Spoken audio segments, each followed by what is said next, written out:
Yo, yo, yo, yo. What's up? What's really good? It's your boy Brandon Bravon Towns, host of that show called Sports Plus Life. Oh, that there sports podcast where we talk about all of the necessary topics in sports and all of the necessary topics in life. How is everybody doing today? It's Friday, May the 24th, 2024, but even better, it is a holiday weekend, meaning my black ass ain't got to be back to work till Tuesday, you feel me? So I hope everybody's had a wonderful and blessed work week. It was a little boy, that downpour came strong, didn't it?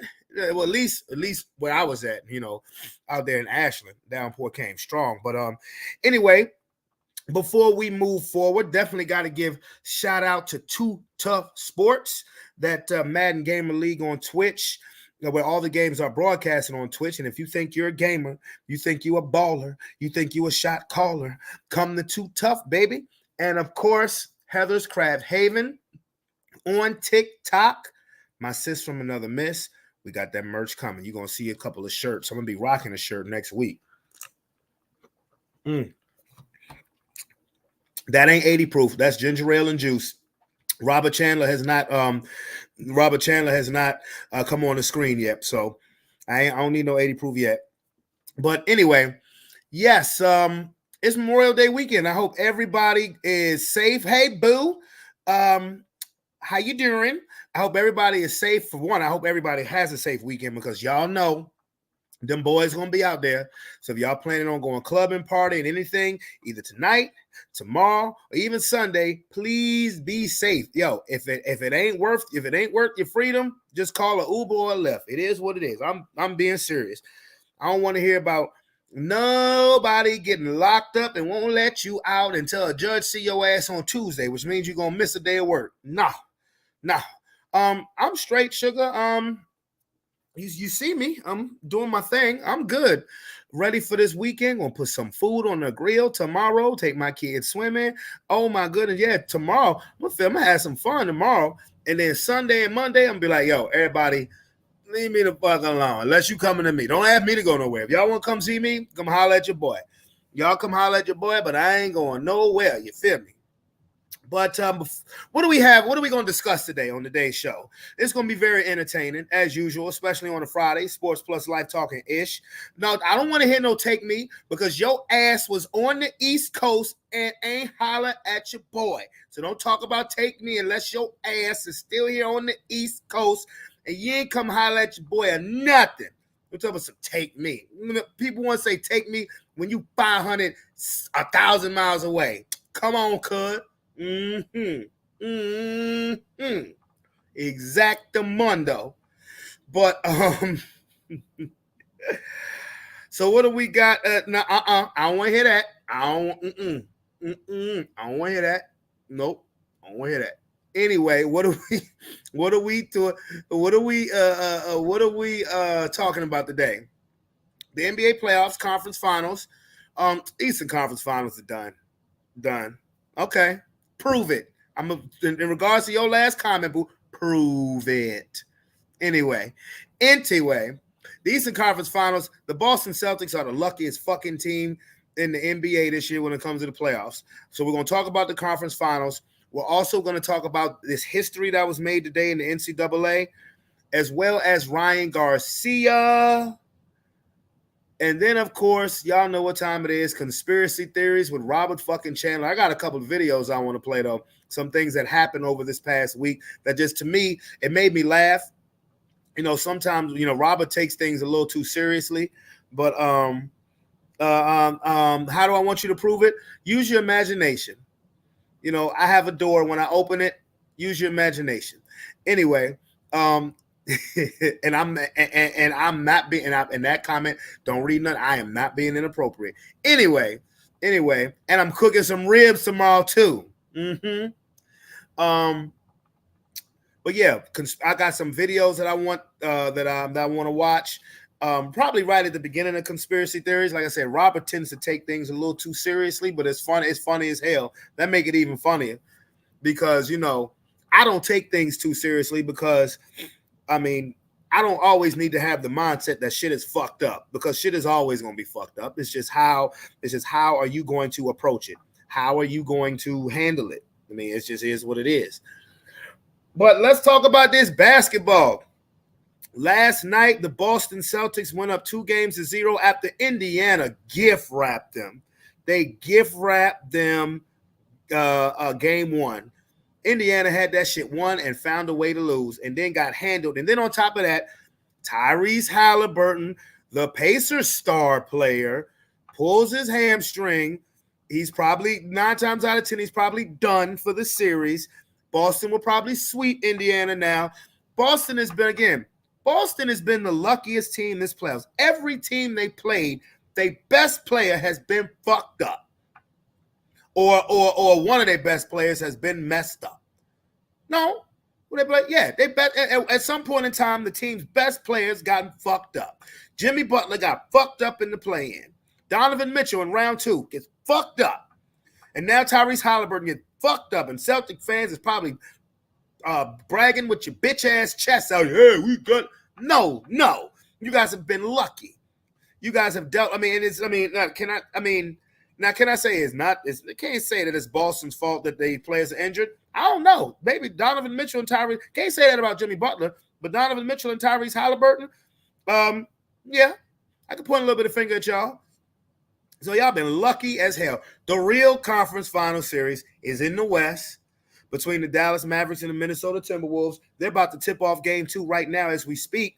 Dallas stole game 1. Now, Ant-Man, after they pulled off that hell of a comeback in game 7 in Denver, when they talked about the notion of them playing the Dallas Mavericks, he said, I'm guarding Kyrie. Man, let me tell you something. Ant-Man then woke up Uncle Drew, because Uncle Drew did that, put that thing on him in the first half, and then handed it off to Luka in the second half. You got to be careful. When you fuck with a dude like Kyrie, especially when Kyrie is laser focused, and Kyrie has been magnificent all season long. He's been magnificent since he's gotten in a Dallas Mavericks jersey. Kyrie got his own history to make. Okay? Imagine what the narrative would be if the Dallas Mavericks win the championship and Kyrie Irving being a major part of it. Or even Kyrie Irving winning finals MVP. What up, homie? What's good with you? Thank you again for kicking it with me on a Friday. But can you imagine what the narrative would be? You know how many people shit on Kyrie? Just last season alone, they suspended him for that anti-Semitism bullshit, which was nothing but straight up bullshit. That was just a power trip to remind old black man, listen here, black man, you got to remember who running shit here. Look who we have here. What up, homie? Look who we have here. I'm on this Xbox playing game, but I'm here. I'm talking about Dallas versus Minnesota. What up, Leash? How you doing, sweetie? I'm talking about this Dallas Minnesota series. Dallas stole game 1. I'm sure, as you know. After Minnesota beat Denver, Ant-Man said, "Yeah, I got Kyrie," and I was just saying, "Be careful." You sure you want that problem? Because be careful what you wish for. Yeah, when you wake up Uncle Drew, that motherfucker is that's a different kind of animal. Look, I fuck with Jamal Murray, but he ain't Kyrie Irving. Period. He is not on the same level as Kyrie. The only thing that he's on the same level with is number of championships. That is it. Because if you talk about player for player, Kyrie Irving is still that nigga. Even at 32 years old, he's still that nigga. Leash, let me give you a run through of what we're going to talk about. I'm going to first talk my sports shit, my basketball shit, my NCAA shit, my Ryan Garcia. I know you don't know who the hell that is. And then we go to conspiracy theories where, it gets interesting. It definitely gets interesting. But, Tony, what do you think about Dallas and Minnesota? I think they're going to small ball them to death. If they small ball them to death, that takes Cat and kind of takes Gobert, makes Gobert a liability. Well, they just as long as they can keep them running and small ball them, I mean, they got a chance. Well, this is true. Hell, they proved they got a chance. They already up 1-0. but like you said, they stole game one, so we'll see if that formula works. Well, see, Ant-Man. Minnesota don't make an adjustment. If Minnesota got to go small to keep up with them, Dallas gonna win that series. Well, what they're going to have to do, Anthony Edwards is going to realize that he does not need to guard Kyrie Irving the entire game because Ant-Man was gassed. He was dead tired. He was dead tired at the end of game one and could really give them nothing. He could give them nothing. And he doesn't, he don't have to guard him the entire time of the game. Now, as far as the Eastern Conference goes, that series is over. I just said Boston's the luckiest motherfuckers on planet Earth. I said in each of their series, the best player on the opposing team has been fucked up. So pretty much cakewalk. And Indiana gift wrapped them game one. Indiana had game one and they screwed it up. And then Halliburton gets hurt yesterday. So that series is a wrap. It's gonna be Boston versus the winner of this series in the finals. That's just what it is. That's just what it is. So, but how you doing, bro? I'm doing. You doing? Yeah, I'm doing. Okay.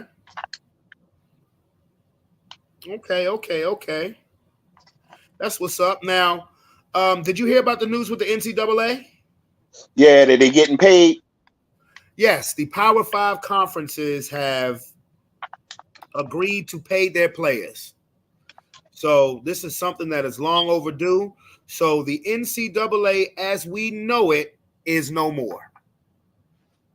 Well, I mean, it was a long time coming. They as soon as they made it, I mean, mostly about money and monetize it and less focus on education. It was bad. That argument in court was bound to be had. Yeah, and really, what now is going to be determined is, are the universities going to make the athletes, the student athletes, like employees of the university? Yeah, I don't know. But it is what it is because the universities have been particularly in the Power 5. They've been pimping them kids out, them athletes out forever. I mean, college football is $1 billion business. College basketball is $1 billion business. This is the landscape in sports when it comes to America. It's the NFL, it's college football, then it's NBA, then it's everybody else. But you know what happens now, right? No, what? Oh shoot! I fell off the side of the map. What happens now is they now that it's above board money. Now you might get that below board money dynamic. You might get that below board money. Oh, you mean like not getting what you feel your value is? Nah, I'm talking about people actually getting money on the side from the bigger from the schools that actually can afford it, because it's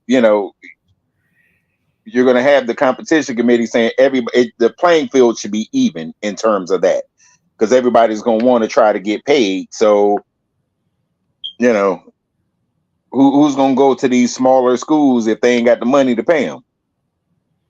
Oh, I understand that. I'm more concerned about, the only thing I'm concerned about is the student athletes, because you talk. I mean, I've been, even though I salute NIL, I'm a fan of NIL because I believe that these athletes should have been getting paid decades ago. The only thing that I'm worried about is, you see people are so quick to sue somebody. Now you're talking about giving 18, 19, 20-year-olds 7 figures, and you talking about allegations that could possibly come up, because now you're not just the big man on campus in popularity. You're the big man on campus when it comes to dollars now. You making more than the motherfucking professors. This is true. Just with the NIL. You walk in the classroom and you can tell the professor, "Shut up before I crush you with my wallet, bitch." And I'm gonna tell you what though. Me as a parent, as a parent, I don't have a student athlete, but what I'm concerned about is something that already existed. We know it already existed anyway. I think it should be like an independent board that, and I mean, it's not that many, so it shouldn't be that big of an issue. An independent board or something that actually goes behind the university and verifies these student athletes' grades. Because now You that mean to make sure that if they're it's a money eligible, like game, academically that they're eligible? exactly, exactly. Now there's a bigger stake. Something Well, bigger at stake. if they become employees of the university, they ain't nobody gonna give a fuck about their grades. And it's bro, it's just like I know, it's been like this for decades, particularly over the last 2 decades. It's not about their grades no more, especially in basketball. It ain't been about their grades in basketball for the last damn near 30 years. And you This is know true. this. It is not about their grades no more. Now, football, maybe that could fly because there's a limit as far as, you can't be a one and done in college football. So maybe that could apply in college football, but that shouldn't hold a can of water in basketball. No, not when players can either A, go overseas and play where they can already get paid, or B, yeah, but they go overseas and get paid already, and B, if they become employees of the university, who cares? Because it's a level playing field. I'm making you money, but now you have to compensate me for it. Who gives a fuck what my grades are? Because I'm not staying at the university anyway. Like, then with the transfer portal as it is, you could have one school that was up. Yes, we're concerned about your grade. Guess what? He'll be playing at another university the next season, still making the same amount of money. They'll go to the university that don't care about their grades. Player and power. Say what? Well, I guess then you're not going, if you do the school employee route, you're not going to be able to mix and match.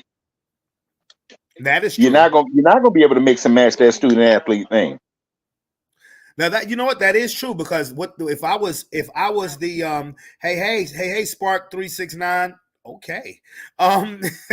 If if I was a university, yeah, I would sign these student athletes to contracts. So you got a point there. I would sign them to contracts saying that, hey, you can't just transfer. You can't go in the transfer portal. I would sign them, but then unless you have, because now what's going to happen is these student athletes are going to end up getting agents while they're in school, because I'm pretty sure the negotiating tool is nope. These student athletes are going to sign 1-year deals to be employees of the university. So we'll see. It's going to be interesting. It's going to be interesting because if you sign a 1-year contract to be an employee of the school, then the transfer portal still will hold weight. Because Right. once that 1 year is up, they can dip. So it's going to be Well, I interesting. think that's some of the language they're going to have to put in the contract, that if you Yep. do that, then you have to wait another year before you can go to another institution. I mean, they could do that, but They could. you know what? I You mean, know come why? on now. How many concessions are you going to make? How many realistic concessions are you going to make? But the only reason why I will push back on that, and I'm not saying what you're saying is a bad idea. I'm not saying universities won't offer that. But if you say that, if you leave this university, you have to wait another year before you go to university, that's just taking it back to the way it was. Because the way it was if you wanted to transfer, you had to sit out a year. You would lose a year Yeah, of but they're not. But eligibility. they weren't getting paid. They weren't getting They paid, but weren't getting paid. So now you have more incentive to not do that, yeah, because but you're I going to miss mean, out a year's salary, basically. and to me, that would depend on the player, because if the player is awesome, if the player is NBA worthy, he could always just say fuck it and go to the draft. It's going to be interesting because I'm pretty sure there's going to be language in contracts where the universities say, hey, you can't enter the draft until, it's going to be interesting. It's going to be definitely interesting. There are laws for doing that against employees now. Hey, I mean, hey, the chat, the chat got something to say. But yeah, but this was a monumental day in the history of NCAA because to me it's almost like that Young Dolph song, "Get paid, young nigga, get paid, get paid, young nigga, get paid." Huh? Well, that's Ross, but you got it. You get what I'm saying. So yeah, that is definitely interesting because the only thing that I've been saying since the beginning of NIL and that I'm going to continue to say is that I think these student athletes should, I mean, before you get that NIL money or even that university money, I think it should be mandatory that you take a business finance class because, again, you're giving teenagers 6-7 figures to just go out and do what?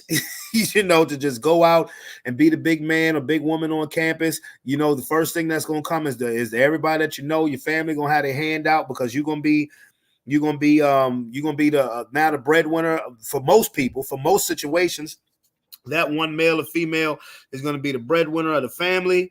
And people are gonna come with their damn hands out, and you don't want to be broke before you don't want to be broke before you even finish quote unquote school.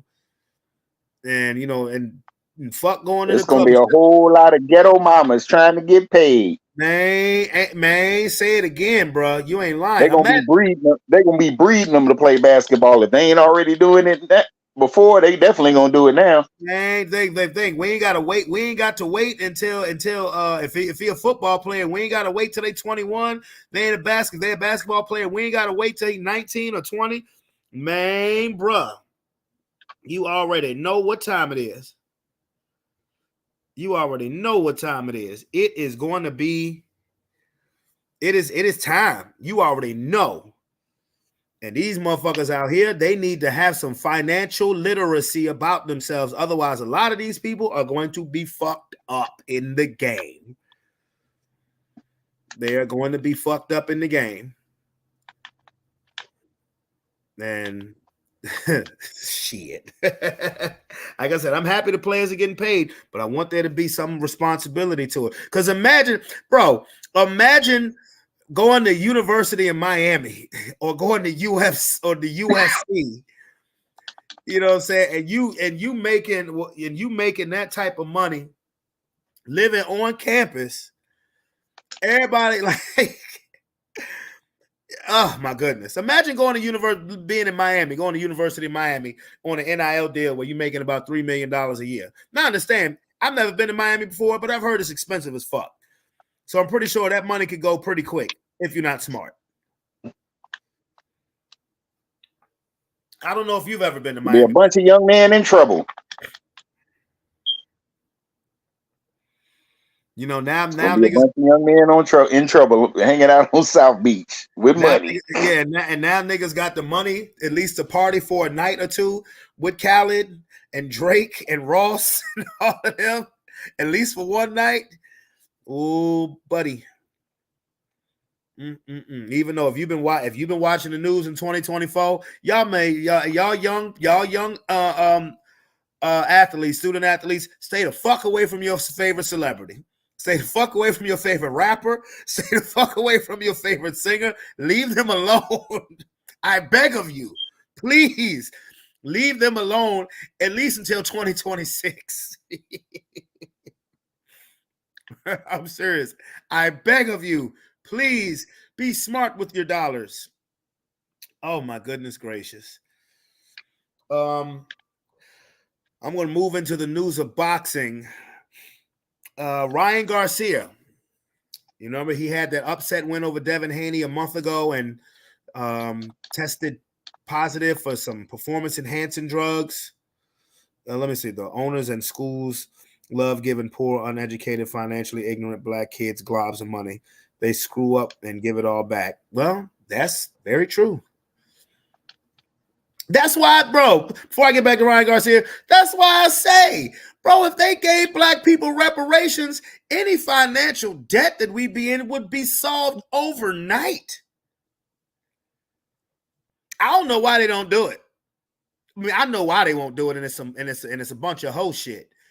But if you really cared about the economy and having money come to the economy, Give black people reparation. Problem solved. Problem solved. What do you think about that, Tony? I, I I I I might agree. You ain't here from. I might agree with you. Yeah, I know it's a transfer of wealth. I know it's a transfer of wealth, and what's been one of the biggest things that the American government has been fearful of, the economic rise of power to people who look like us. I'm not trying to be funny. I didn't say it, they did. But anyway, on to Ryan Garcia. He had the upset win over Devin Haney. He tested positive for some PEDs. They did a B sample, and that test came back positive as well. So now, what this will probably mean for Ryan Garcia is probably an indefinite suspension. That victory that he has over Devin Haney, which was the biggest of his career, will be forfeited. I don't know if it'll be made a no contest or a disqualification loss for Ryan Garcia and a victory for Devin Haney. But star boxer Ryan Garcia's B sample returned an adverse finding for the banned substance Osterin on Thursday, per a sports medicine research and testing laboratory report viewed by ESPN. The A sample, which was collected the day before the day of the fight of his upset win over Devin Haney last month, returned an adverse finding of Osterin on May 1st. Osterin is a selective androgen receptor modulator. Don't ask me what the fuck that means. Okay. That attaches to proteins in the body and effectively signals for muscles to grow. Okay, I guess that's what it means. It is used to aid performance by helping athletes build muscle mass and enhance their rate of fat loss, as well as to increase stamina and recovery ability. Yo, I need some of that shit. As long as it don't fuck with your man region, I need some of that shit. Osterin has been on the World Anti-Doping Agency's banned list since 2008, and in 2022 was listed as an anabolic agent by the WADA, whose rules mandate that when urine samples are collected, they are divided into A and B bottles to safeguard them against lab error. Now, Ryan Garcia says, I don't know where the adverse findings came from. He said, honestly, bro, I don't. I was taking ashwagandha. I don't know what the fuck that he said. D3, omega-3, just normal shit. I don't know what the fuck Osterin is. I have seriously no idea. I would tell everybody the truth. My whole thing is I'd rather tell the truth than try to fabricate it with a lie, because lies don't stand. So if I really did take it, I would be like, honestly, I was going through a weird situation. I wasn't really that confident. I chose to take it. I'm sorry, and that's it. But I didn't, and I hate cheating. All I can say is, legal team, help me figure this out. So, Ryan Garcia, what up, niece? Ryan Garcia is unequivocally denying this. Now, that could lead to a conspiracy theory as well, because nobody thought that Ryan Garcia was very stable coming into this fight against Devin Haney. He'd had a lot of things to say about government, national media. He'd been one of those people who says a lot of things that are not politically correct, and he's saying he's being set up, pretty much. He's saying he's being set up. He even hinted to possibly wanting to retire from boxing if this shit comes back as positive, because he knows that vehemently that much he did not take any banned substance, and that he's being set up. If that is the case, Ryan Garcia, who is one of boxing's cash cows, well, for one, let me set this record straight. He ain't retiring from boxing. He may get suspended, but he ain't retiring, because his name still rings too many bells. And he going to have to fight Devin Haney again. If I was Devin Haney, I would goddamn it demand it. Because Devin Haney ain't going to fully get his mojo back until he meets and defeats this man in the ring.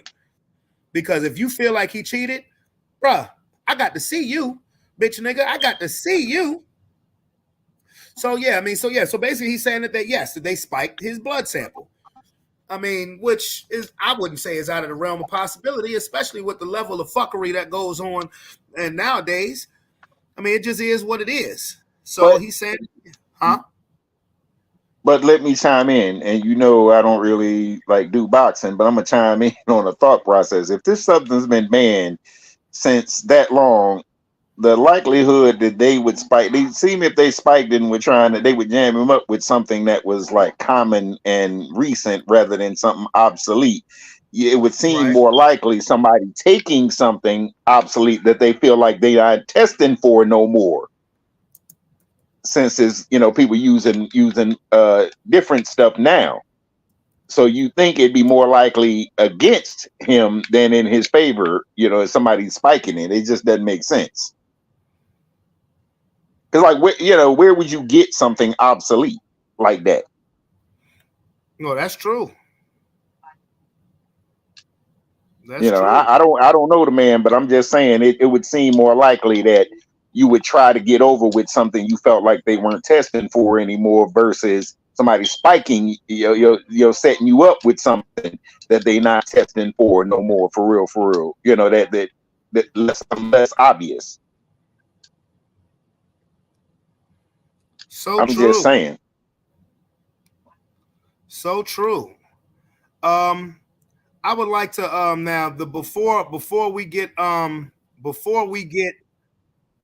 off of this topic, I would like to visit this press conference with you in regards to the Mike Tyson Jake Paul fight. You down, sir? Who's in the press conference? Is Jake Paul talking? It's Mike Tyson and Jake Paul. Oh, if it's the one that I seen, you go ahead and play it. I'll mute myself and shoot somebody in the head because that's what I'm just saying. I'm playing the game, so I'll mute myself and shoot somebody in the head. Shout out to Fight Hub TV. So you're Iron Mike, man, the baddest man on the planet. How's this fight gonna go, man, against this Disney kid? Hey, listen, right? It was good while it lasted for Jake, okay? It was good while it lasted. Not gonna last much longer. You're fat, Jake. Mike, Jake Paul has aspirations to be a world championship level boxer. From what you've seen so far, will he be a world champion boxer someday? Hey, let me just be honest. He's improved a lot. Yes, he did improve a lot. But he's not going to have a good night when he fights me on July 20th. Every win you get, every knockout you get, you seem to...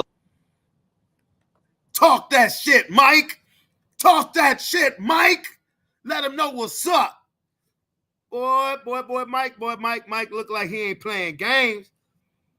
Talk that shit, Mike. Oh, I can't wait. Ooh, the day after my birthday. Boy.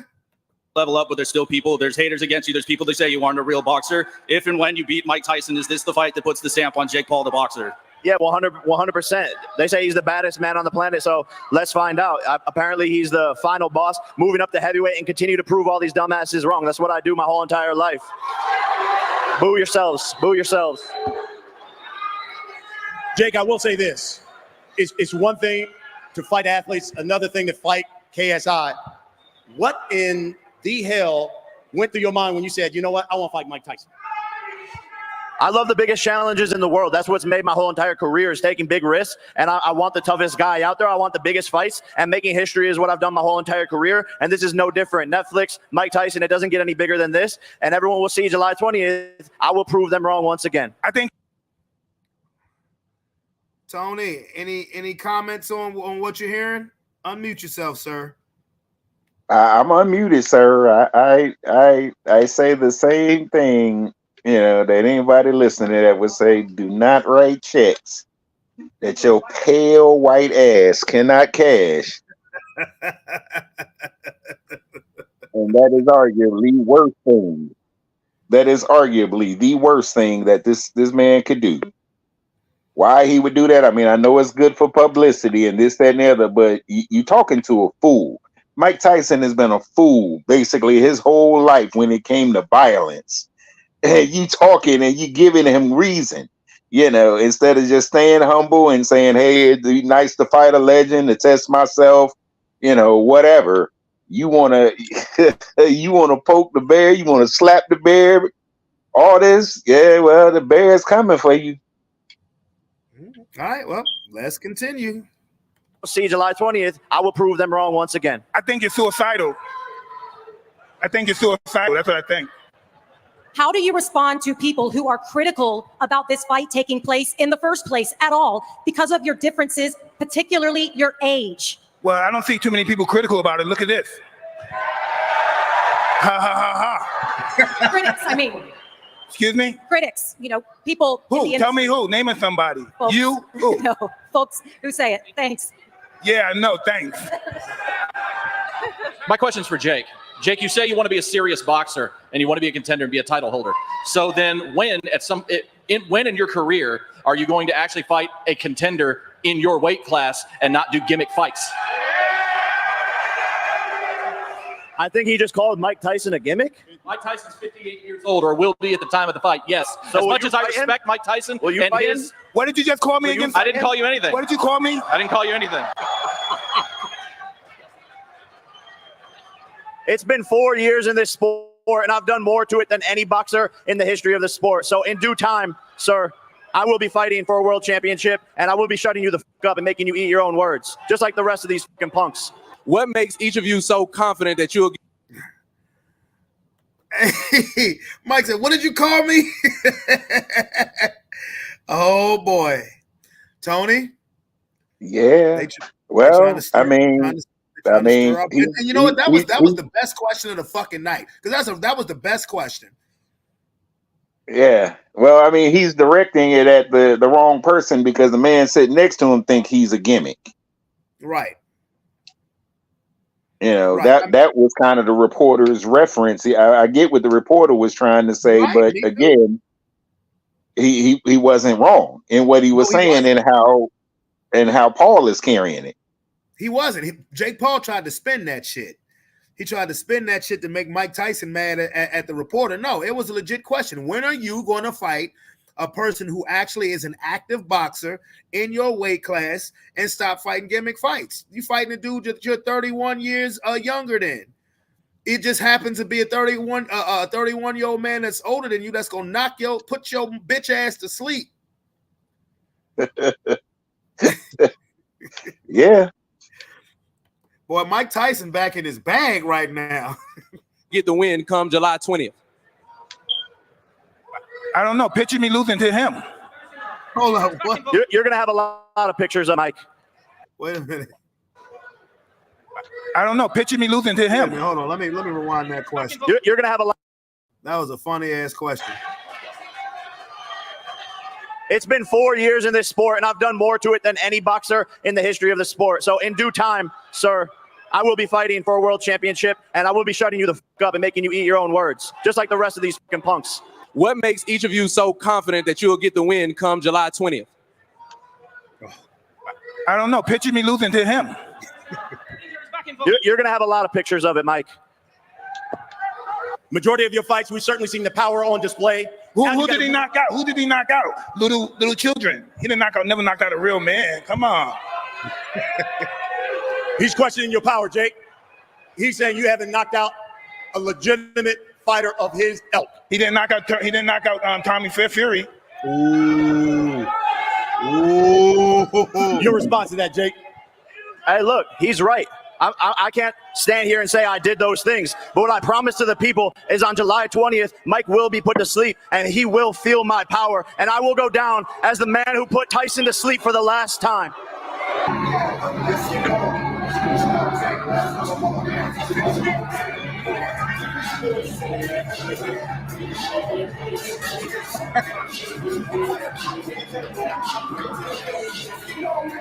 I don't know if you was paying attention, Tony, to what Mike was saying on that face off.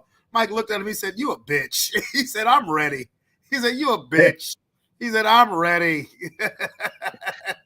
I'm actually tripping the semantics of Mike tripping on the reporter and not tripping on Paul calling him a punk too. He said, "You're going to shut all these punks up." That includes you too, Mike? July 20th, less than 2 months away. Can't wait. Can't wait. Well, Tony, my brother, I thank you so much for joining me. Unless No, you no, try, no, no, no, no, no, no. We ain't going to conspiracy Friday yet. why not? Cause Harrison Buckner said so. Oh, wait, whoa. You know what? Thank you for bringing him up. Because I was actually going to bring him up as part of conspiracy theories, but we can talk about him right now. Go ahead. Say what you got to say about Harrison Buckner. The kid from Kansas City. So Harrison Buckner says it, and he's a Christian patriot and all this other stuff and blah, blah, blah, blah, blah. But somebody else said, somebody who has, just a slight different shade color say something along a similar lines, then all of a sudden, it's dribble the ball, do what you do best, throw the football or run the ball or whatever. And more importantly, what's going on at these colleges? There was a valedictorian that was not allowed to speak simply because she was of color and Muslim and pro-Palestine, but yet it's okay.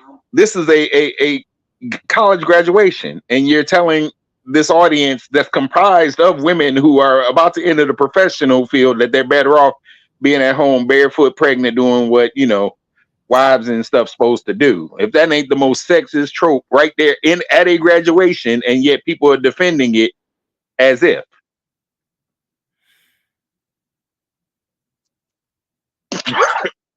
That's all I have to say about that. Well, I'm not defending at all what Harrison Buckner said, and you're absolutely right. Pat yourself on the back, sir, because of you. I hear you choking. Yeah, I need to. I'm choking on this. Aloe King. Shout out to Aloe King. Okay. That what my grandmother used to tell me. Lift your hands in the air when you're choking. But I don't defend what Harrison Buckner said. But you know what?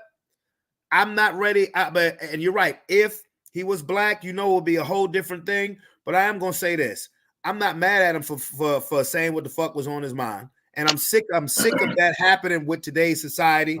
And what the funny part is, I'm mad at him saying that. I'm mad that the college, literally, these colleges are firing administrators and stuff because they're allowing free speech. But on the flip side, what is acceptable, what is not? Your stance on the war in Israel is not acceptable, and genocide is not acceptable. But again, telling half your graduating class that for real, never mind your degree, you should be at home, doing what women did in the 50s. Well, again, there's him saying that on his own time is fine. Him saying that a commencement speech, graduation speech, no, sir. Again, no, sir. I'm not disagreeing with what you're saying, but here's the funny part. His jersey sales now have skyrocketed. His jersey sales have passed Patrick Mahomes and Travis Kelce. You know why? Oh, exactly. You know why? I know exactly because why. there's a segment, and this is I'm a male, but there's a segment of men that believe that exact thing, and those are the people that's buying his jersey, and these are likely the same people that don't believe that women should have the right to get abortions. So I'm just saying, it's likely the same crew. Okay. Hold on one second. Okay. Well, again, let me say this. I don't agree with what he said or the premise of his statement, but I'm not saying that he doesn't have the right to make that statement. That's all I'm saying. He does have the right to make it on his own time, in the same way that Colin Kaepernick should have been making it on his own time, on his own dime. You're a guest speaker. That's not the place nor the time. Your personal views about what women, and the sad thing about the dude is he said it right there in the speech. Once just a little background is revealed on him, he had a problem with his mother because his mother is, I forget what she is, but she's a working class woman, and apparently, that's something he laments from his childhood, that his mother, had a career.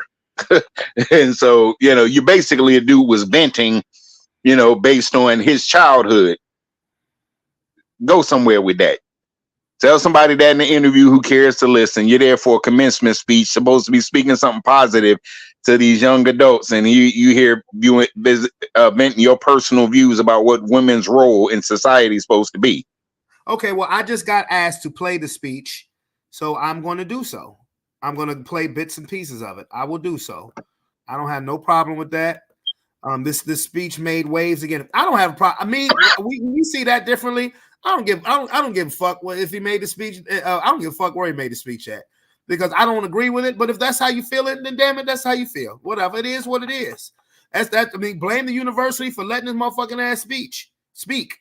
Hold on. Let me start it. Class of 2024. I would like to start off by congratulating all of you for successfully making it to this achievement today.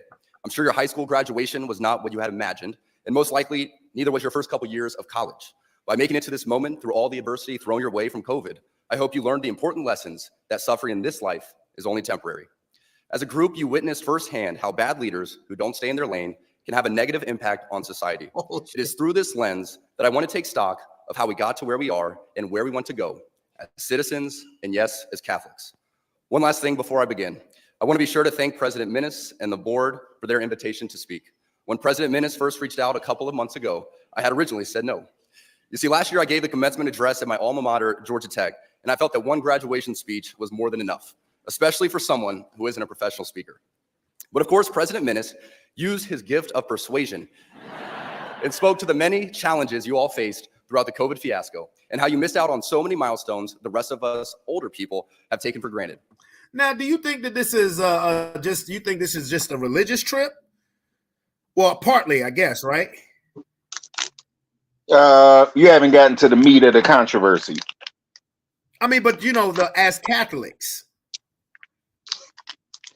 I don't think it has anything to do with that. For real, his religious views, because that's somebody cited that. And again, his religious views, you're there to give a commencement speech. I mean, you're entitled to your religion and this, that, and the other. I just think you shouldn't say everything everywhere to everybody, because one thing has nothing to do with the other. Okay.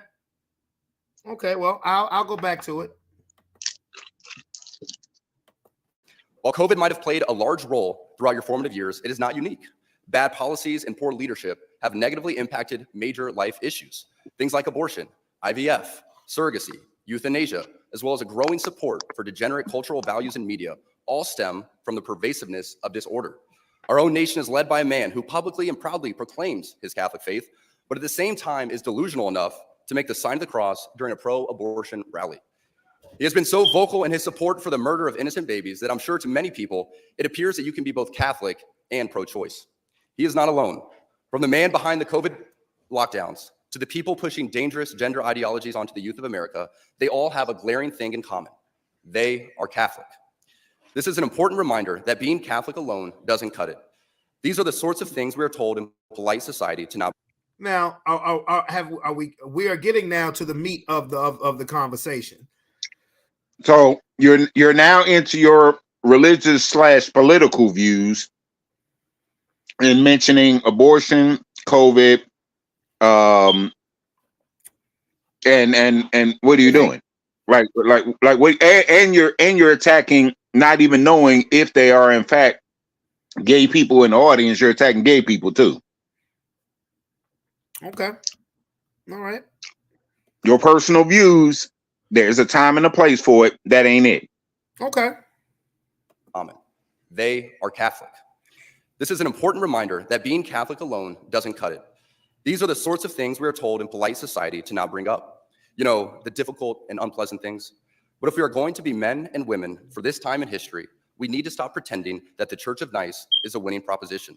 We must always speak and act in charity, but never mistake charity for cowardice. It is safe to say that over the past few years, I've gained quite the reputation for speaking my mind. I never envisioned myself nor wanted to have this sort of a platform, but God has given it to me, so I have no other choice but to embrace it and preach more hard truths about accepting your lane and staying in it. As members of the church founded by Jesus Christ, it is our duty and ultimately privilege to be authentically and unapologetically Catholic. Don't be mistaken, even within the church, people in polite Catholic circles will try to persuade you to remain silent. There even was an award-winning film called Silence, made by a fellow Catholic, wherein one of the main characters, a Jesuit priest, abandoned the church and as an apostate, when he died, is seen grasping a crucifix, quiet and unknown to anyone but God. As a friend of Benedictine College, His Excellency Bishop Robert Barron said in his review of the film, it was exactly what the cultural elite want to see in Christianity.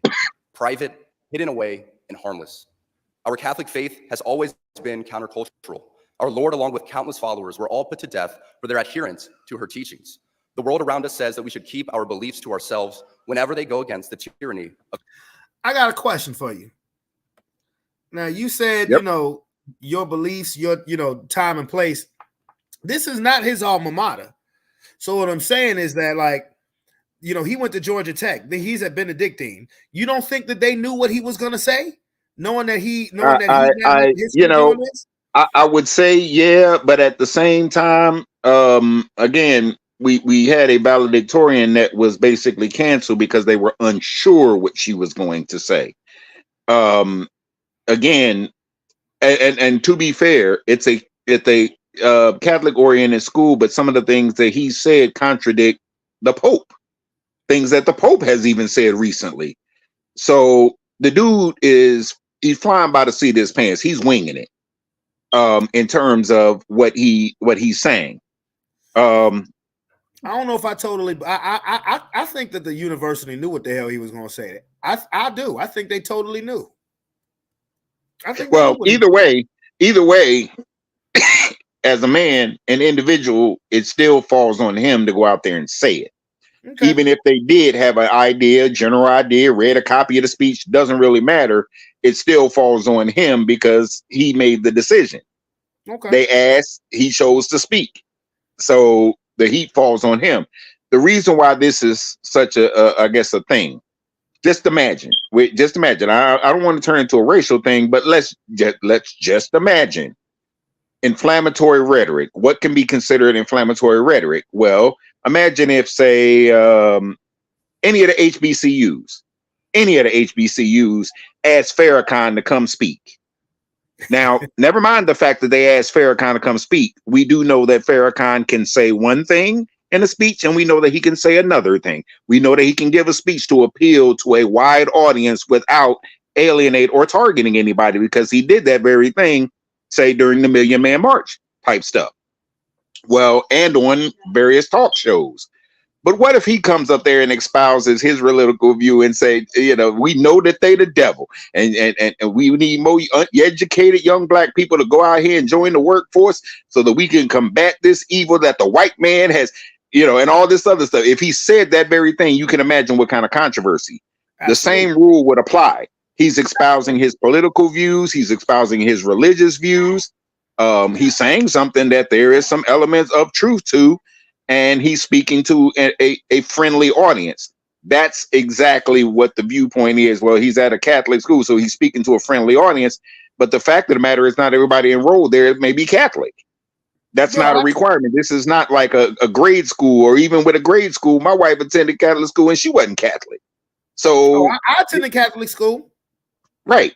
So my point is, you're there to give a commencement speech. There's a decorum. There's a time and a place for that stuff. And the time is your time. The time is your place, wherever somebody's willing to actually listen to you. These people are graduating. They didn't sign up for that speech. Whether the school thought that it was okay, they didn't sign up for it. And some of the students have actually spoken out that they didn't appreciate it. So that's the audience. Okay. All right. Well, let me go back. Let me go back to it. I mean, again, me personally, say what's on your mind. That's just me. Even if Farrakhan did exactly what you said, I wouldn't have a problem with that neither. But let's keep I would have a problem with Farrakhan because, again, that's the problem. Inclusion. We fear. The problem nowadays is that kind of mentality. That mentality, just in general, has kind of. This is the very thing that powers people like what we talked about last week, and you showed last week, Marjorie Taylor Greene. There, you can't even do your job now because you feel like that's the time and the place to just turn everything into that. Yeah, you did say you believe Marjorie Taylor Greene is a man. Well, yeah, and that trash ass mentality, you can't be professional. You can't. There's nothing that's off limits anymore. Now, when you put it that way, okay, I get it. I mean, I understand. I mean, I get that. I mean, but that was but the only difference I would say between that is that what he's saying something that he believes. Marjorie Taylor Greene was just throwing an insult to somebody. Yeah, but in the same event, nobody asked you, Harrison Buckner, about your personal views. You're not there to espouse what you believe women should do, what you believe a good Catholic would do, what your view on the presidency is, what your view on abortion is, what your view on COVID lockdown is. None of that has anything to do with any of them people sitting in that auditorium. Okay. All right. They went to school, they went to college to get degrees. They didn't come there to be good Catholics. That's not why they're there. All right. Well, let me play it to the part where he says about the women, because I don't feel like playing this whole goddamn 20-minute video. Speaking truth, because now, unfortunately, truth is in the minority. Congress just passed a bill. We're stating something as basic as the biblical teaching of who killed Jesus could land you in jail. But make no mistake, before we even attempt to fix any of the issues plaguing society, we must first get our own house in order, and it starts with our leaders. The bishops and priests appointed by God as our spiritual fathers must be rightly ordered. There's not enough time today for me to list all the stories of priests and bishops misleading their flocks, but none of us can blame ignorance anymore and just blindly proclaim that that's what Father said. Because sadly, many priests we are looking to for leadership are the same ones who prioritize their hobbies or even photos with their dogs and matching outfits for the parish directory. It's easy for us laymen and women to think that in order for us to be holy, that we must be active in our parish and try to fix it. Yes, we absolutely should be involved in supporting our parishes, but we cannot be the source for our parish priests to lean on to help with their problems. Just as we look at the relationship between a father and his son, so too should we look at the relationship between a priest and his people. It would not be appropriate for me to always be looking to my son for help when it is my job as his father to lead him. St. Jose Maria Escriva states that priests are ordained to serve and should not yield to temptation to imitate lay people, but to be priests through and through. Tragically, so many priests revolve much of their happiness from the adulation they receive from their parishioners. And in searching for this, they let their guard down and become overly familiar. This undue familiarity will prove to be problematic every time, because as my teammate's girlfriend says, familiarity breeds contempt. St. Jose Maria continues that some want to see the priest as just another man. That is not so. They want to find in the priest those virtues proper to every Christian, and indeed every honorable man: understanding, justice, a life of work, priestly work in this instance, and good manners.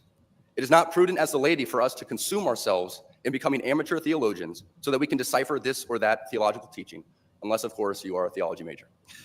We must be intentional with our focus on our state in life and our own vocation. And for most of us, that's as married men and women. Still, we have so many great resources at our fingertips that it doesn't take long to find traditional and timeless teachings that haven't been ambiguously reworded for our times. Plus, there are still many good and holy priests, and it's up to us to seek them out. The chaos of the world is unfortunately reflected in the chaos in our parishes, and sadly, in our cathedrals too. As we saw during the pandemic, too many bishops were not leaders at all. They were motivated by fear of being sued, fear of being removed, fear of being disliked. They showed by their actions. There are a couple of things that he said. Well, there's one specific thing that he said that I actually do agree with 100%. Truth is in the minority. I agree with that shit. Like, I've been saying this for years on the podcast. The truth shall set you free from employment. That's all I wanted to say. Niggas nowadays will die with the lie. Only problem is that they'll what is the truth?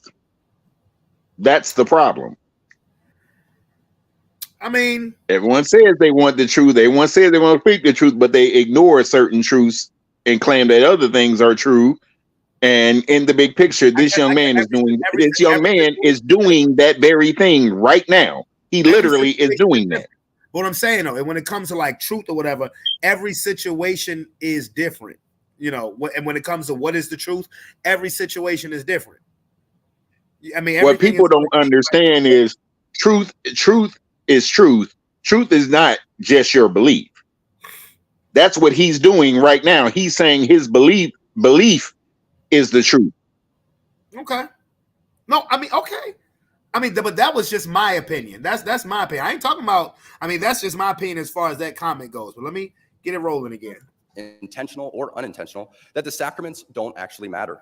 Because of this, countless people died alone without access to the sacraments, and it's a tragedy we must never forget.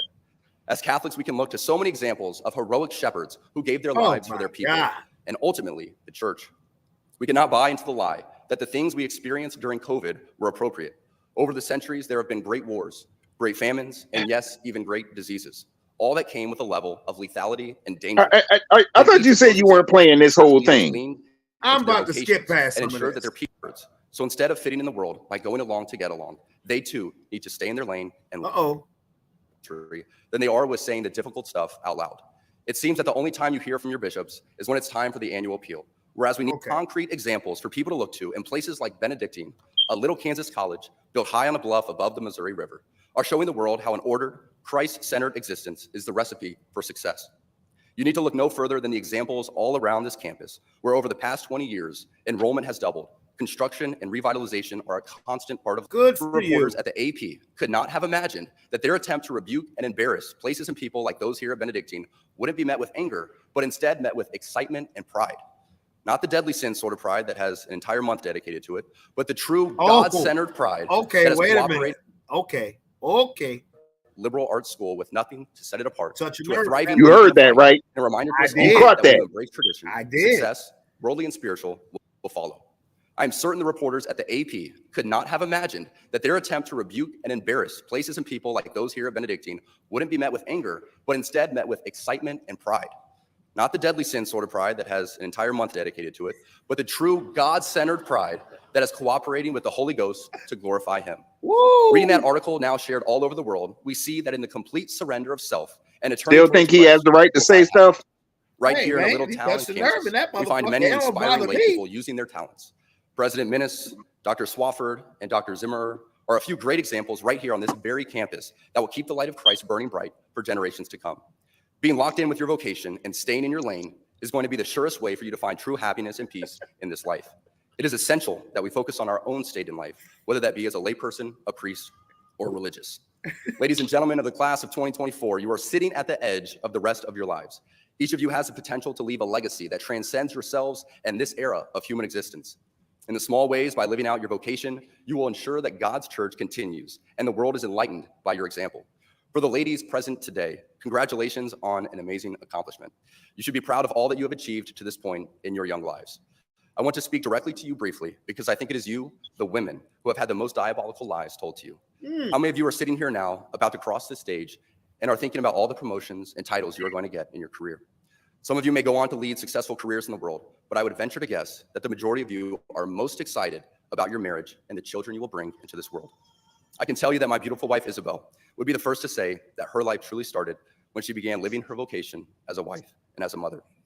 I'm on this stage today and able to be the man I am because I have a wife who leans into her vocation.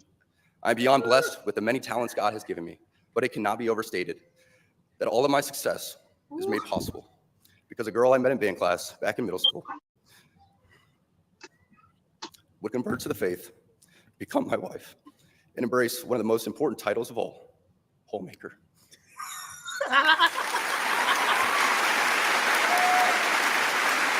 Yeah! Shout out to the homemaker. Yeah! Patrick Mahomes, your jersey sales have been passed. Shout out to the homemakers. Oh, shit. Boy, my man got some nuts on him. I mean, that's what he believed, bro. That's what he believed. I don't agree with it. But you know what? You said it. Okay.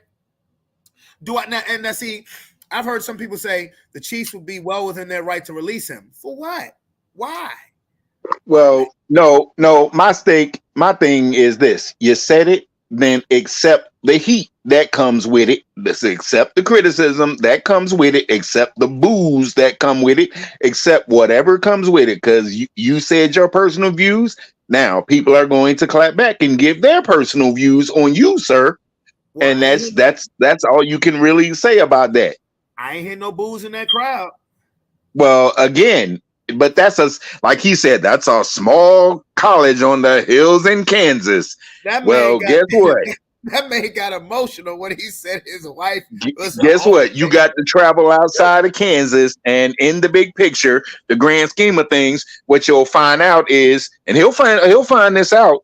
What he'll find out, he may or may not care when he finds this out, but he'll find out that while the Kansas City Chiefs might go ahead and ride it out, when that leg start getting erratic and you start missing kicks and you trying to find another team. Oh yeah, he out of there. Yeah, you're gonna have problems, sir. You're gonna have problems finding another thing because people will remember Harrison Buckner. Well, the Kansas City Chiefs ain't in Kansas; they're in Missouri. But I get what you're saying. Well, yeah. But he was down. I was talking about the college. The college is in Kansas, though. There's no place like home. There's no place like home. And you can get away with saying stuff like that in that red ass conservative ass area. But once you outside of that, yeah. All right. Well, I tell you what.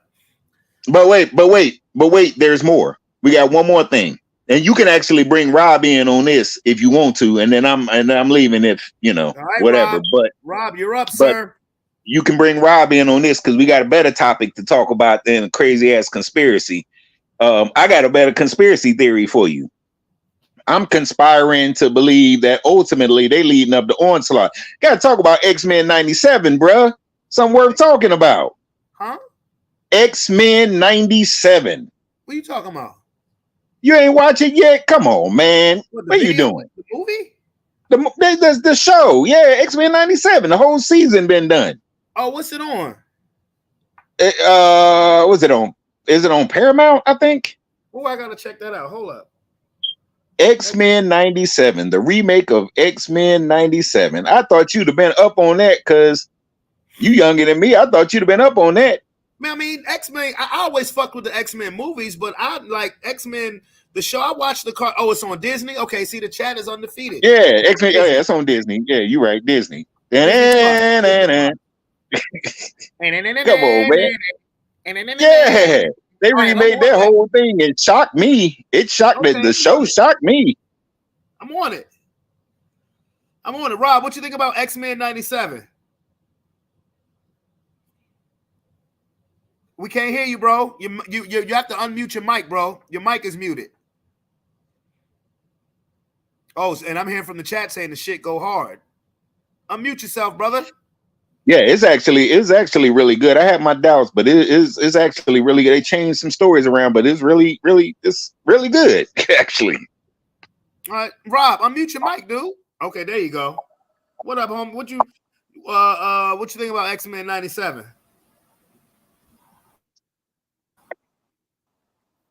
Did you freeze up? Okay, there you are. I muted the mic. Okay.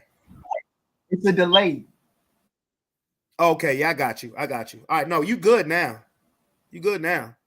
I'm hearing on the chat that the shit go hard. I'm gonna have to check it out.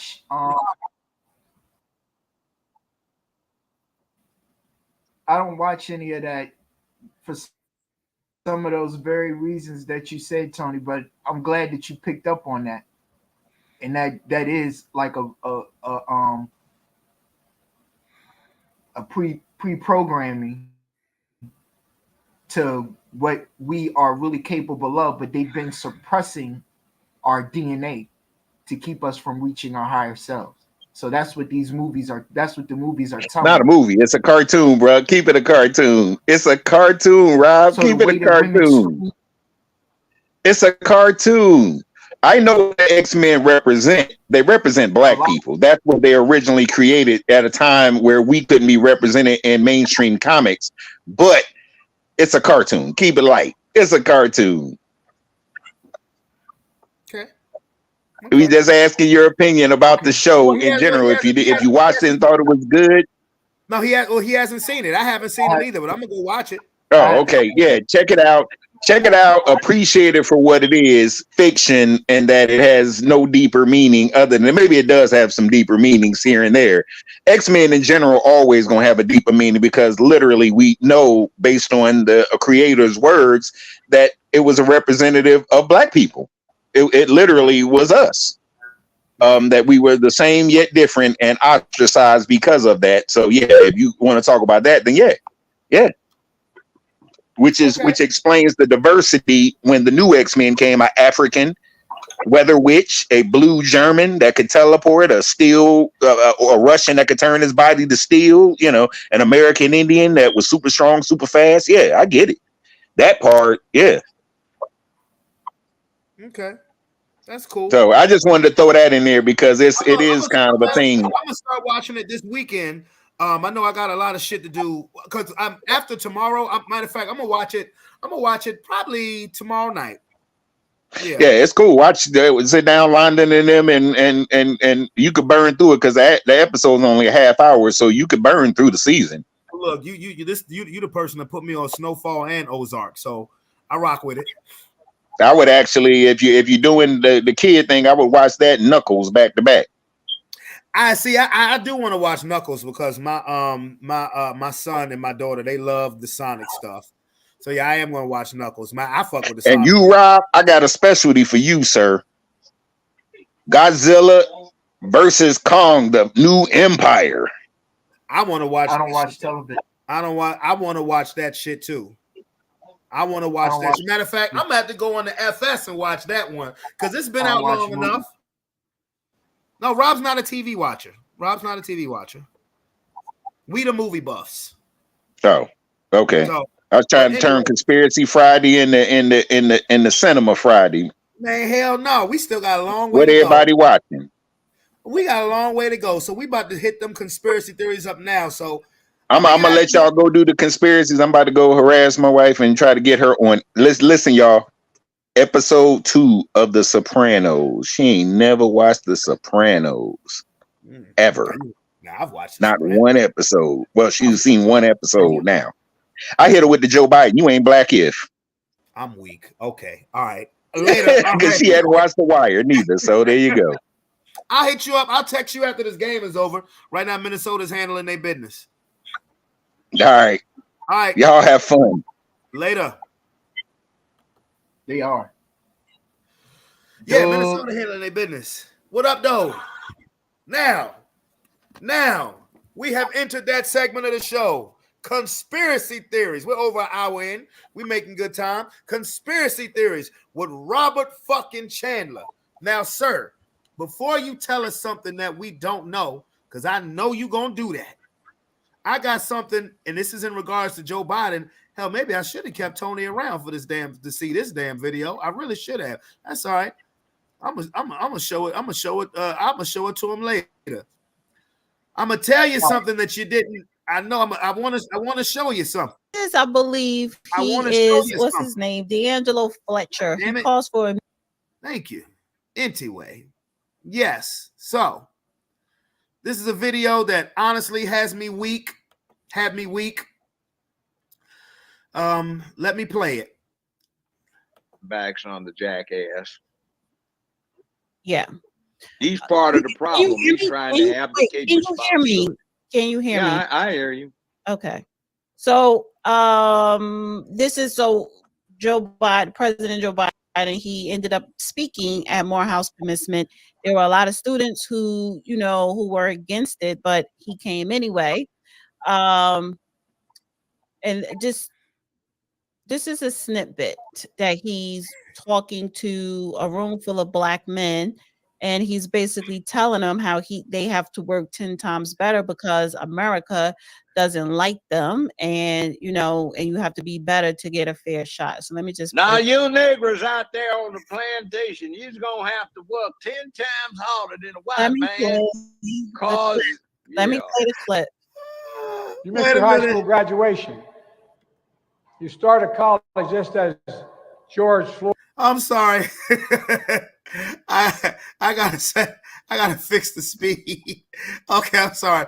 Judge Joe Brown is a funny ass dude. Floyd was murdered, and there was a reckoning on race. It's natural to wonder. Democracy you hear about actually works for you.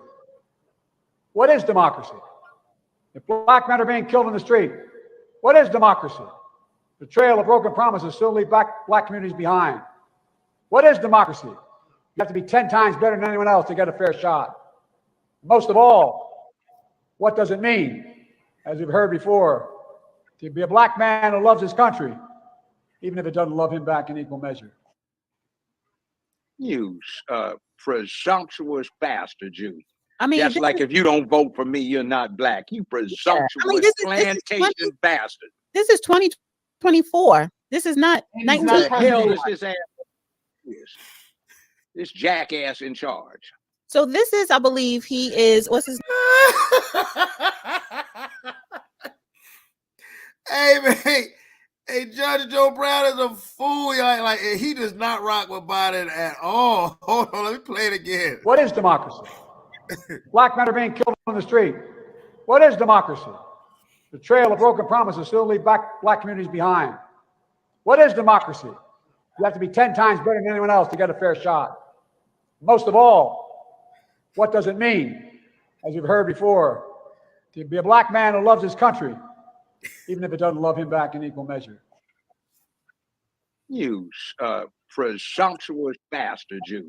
I mean, that's like if you don't vote for me, you're not black. You presumptuous plantation bastard. This is 2024. This is not 19. Who the hell does this asshole think he is? This jackass in charge. So this is, I believe, he is, what's his name? D'Angelo Fletcher. He calls for immediate and permanent ceasefire in the Gaza Strip. I guess he was the, what do you call it? The valedictorian. I wanted to play this 30 seconds. I'm sorry.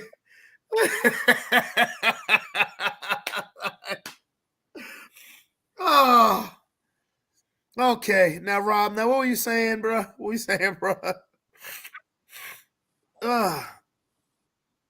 Hello, Mr. Conspiracy Theorist. Can you hear me, sir? You're falling for the narrative. You ain't got to type that on your hand. Just... Oh, boy. All right, how am I falling? Because you're not listening and you still playing the video. I'm trying to tell you. I'm trying to tell you, and you still playing it. Uh-huh. Are you gonna stop playing it so I can tell you what's going on? Man, go ahead, man. Keep insulting yourself, listening to somebody that ain't the president. Man, go ahead, man. Go ahead. Say what it is that's on your mind. Pause it for a second. It's pause, bro. Look at the times that we are. Look at the times. There's a delay. Just calm down. There's a delay. Look at the times that we are in. You keep interrupting me. Just calm down. Look at the times that we are in. You see how, listen, see, just calm down. Let your ears work. Dog, I'm not saying nothing, bro. I'm not saying anything. Insensitive that. Listen. I need you to listen. Don't talk. Just listen.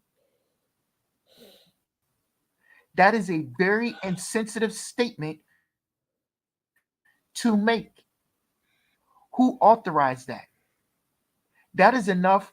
That is throwing racial gas on a racial fire. That is meant to stir people like you up to go and do something with insults like that at a black college. Don't fall for the narrative.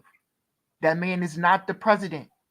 Don't give what he's saying your attention and your energy, because that's where they want you to stay. Following that narrative, that man is not president. So don't get caught up in anything that he says. Listen to me. If you believe that he's president, you're going to give your energy and your power to what they want to do. That man is not president. Why would a president get up there and make some dumbass statements like that? That's some Rodney King shit that he said. If I didn't know it was a distraction and meant to piss me off, I'd be ready to go and bust him upside the head. Don't fall for the distractions. He's not president. That's why I can stay calm and don't even pay attention to that. That man's not president. I think your delay just went away. I don't care what you're looking at. We're looking at a movie. But we're looking at a movie. Do not give thing that man is saying credence. If you do, you're going to be upset. Do you understand what I'm saying? I've been understanding. Do you understand how it is to get? Can I talk now? Can I say something? Do you understand how easy it is? And they just did it, and you gonna fall for it. What did they do to me? I'm not up in You arms about it. I understand? thought the shit was funny. It is easy to get. I've been warning.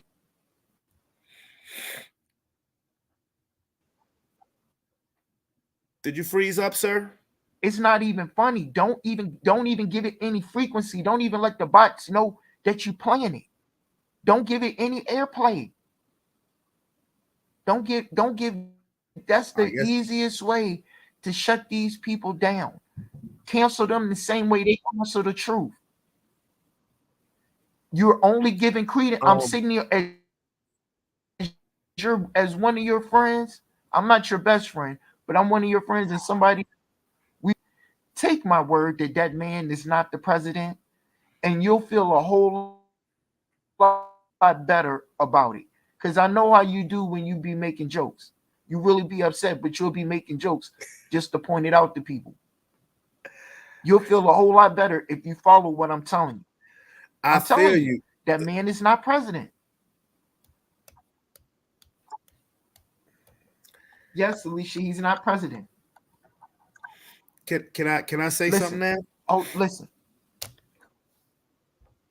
Go ahead. I can talk now. I can talk. I got permission to talk. Go ahead. Okay. I can't wait to you. I hope you go back and you watch this whole segment, because you kept telling me, calm down, listen, calm down, listen. I hadn't opened my mouth. I wasn't saying anything. I was listening. You kept saying, calm down, listen. And I know it had to have been because of the delay, because I'm like, does he realize I'm not saying shit? I'm not opening my mouth. And bro, at least you shut up, you stupid. Boy, this feel like back in the day, right? It feel like Mr. Davis class, don't it? That didn't stir me up. I thought the shit was funny because I think Judge Joe Brown is funny. I know I do need to go sit in the corner. I know. I thought that shit didn't get me mad. None of this what I be trying to tell you, bro. None of this shit. It puts my antennas up. It makes me aware. It makes me knowledgeable. But getting me mad? Fuck no. I can't wait. I'm gonna make a YouTube short of that shit. Are you just saying, calm down, calm down, listen, and I'm sitting there like this. I'm not saying shit. Boy, I swear, boy. When I go back in time and do some highlight clips of this show, it's gonna be a lot of your ass. It's gonna be a lot of your ass. Am I allowed to play what Judge Joe Brown said about P. Diddy? Can I play that, sir? Huh? What interests you more about? Hold on, let me ask you a question. What interests you more about what Joe Biden said? The fact that he said it, or the fact that it's Joe Biden? Or the fact that he said it is Joe Biden, or that you feel like he's the president? Neither. Neither. I was my whole I wasn't paying. I mean, I heard what Joe Biden said, but I was paying attention to Joe Brown, not Joe Biden. Joe Brown's reaction, just when I first saw it a couple nights ago, that shit had me on the floor. Huh? He a clown too. Hey man, that's my nigga right there. He a clown too. I'm gonna buy some of his barbecue sauce. You say he a clown too? Hey, what? Hey, he make me laugh. So now I can't buy the man barbecue sauce, Rob. I can't. R. Kelly made you sing. R. Kelly made me do what? R. Kelly, you say Joe Brown made you laugh. R. Kelly made you sing. You breaking up, bro. You saying Joe Brown, then R. Kelly made me sing. Let's try to get you back into focus. Okay, say it again. You said, I said he's still a clown. You said, oh well, that clown made me laugh. I said, R. Kelly made you sing. What you talking about? That Nevermind shit? You talking about never mind? Yeah. That shit was funny too, wasn't it? Yeah. That shit was hilarious though, wasn't it? Everybody in Hollywood then got down. Everybody in Hollywood. Jaguar Wright then got down. Why you think she waited so long to run her mouth? Okay. What's his name? Orlando Brown. He we know he got that ushkash boogash. Everybody. He got that ushkash boogash. And he done gave out the ushkash. He done gave out the ushkash boogash. Yeah, he got that. Yeah, he got that ushkash boogash. Yeah, son. Yeah, that ushkash boogash. He done gave out that ushkash boogash. Well, So I ain't Joe never gave Brown- up. Joe Brown I ain't never did gave it up to the Diana Ross. Diana Ross. Where the fuck she come from? Diana Ross. That's just, I mean, but Yeah, I needed to. No, I did that on purpose. I needed to show you the breadth and the depth. Do you understand the words that I'm saying? Do you understand the words that are coming out of my mouth? Yeah, man. I needed to show you the breadth and the depth of this. Do you understand? I mean, we all know Diana Ross fucked Michael Jackson when he was a little boy. That's where Dirty Diana came from. Everybody who pay attention to no shit. But I mean, look, we was talking about that ushkash buash. Yeah, son. Yeah, son. That ushkash buash. Yeah, son. Yeah, son. That ushkash. I ain't never gave up that ushkash boo shit. Now.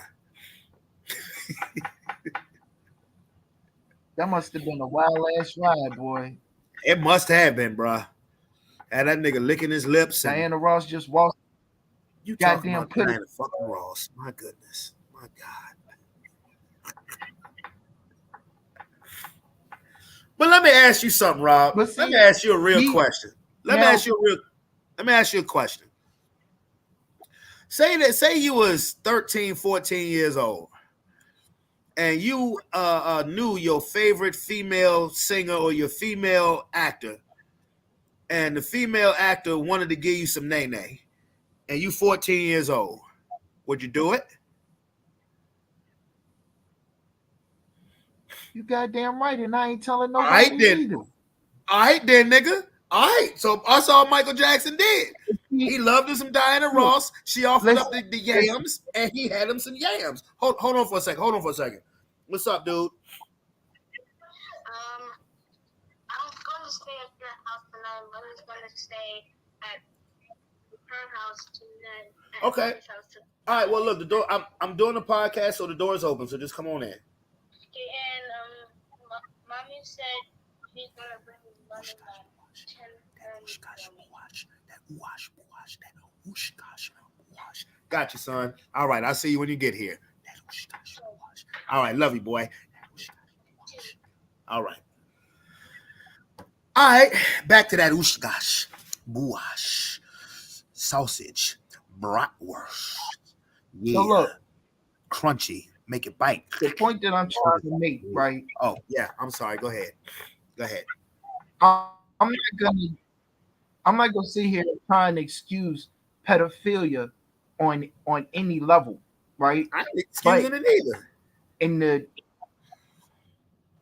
50s up to the 70s, we were in a different time, and unfortunately, especially like Bill Cosby put barbiturates in women's drinks and drugging them and having sex. Unfortunately, okay, it was acceptable. It was. was seen as a it right? was right. It was. Yes, Alicia, sit your ass in the corner. Even Robert told you to sit your ass in the corner. Go ahead, sir. I'm sorry. No, don't look at your phone. Now, going forward now, in certain situations, there are times when cougars go maybe a little too young, but they're not always held to that standard. Maybe if they're a teacher, like that pretty little young white teacher, it's a couple of them, like they always catch a fifth grader, right? She was making out with a 5th grader. Ooh, that's nice. But That's just nasty. The standard, yeah, but you're definitely looked at worse being a man doing anything with a minor boy and or girl. No question. No So question. it's and I was going somewhere with it. Now where I'm going with this is back to the football player, right? Running his mouth. And look at what he said, where he said it. And Tony was right that some of his career he may have kind of paved or dug his grave. Maybe he paved his way with gold, and maybe he buried his own career. Well, yeah. You When know, I mean, as soon but as it, he that talked about that. Yeah. Go ahead. Keep going. but like you had tried to allude to Tony before, they knew who he was. They knew the Yeah. shit that he said out his mouth. They knew his Oh yeah, definitely. beliefs. Definitely. So Definitely. they brought him there for a reason to deliver a message. Yeah. Like I had already alluded to before.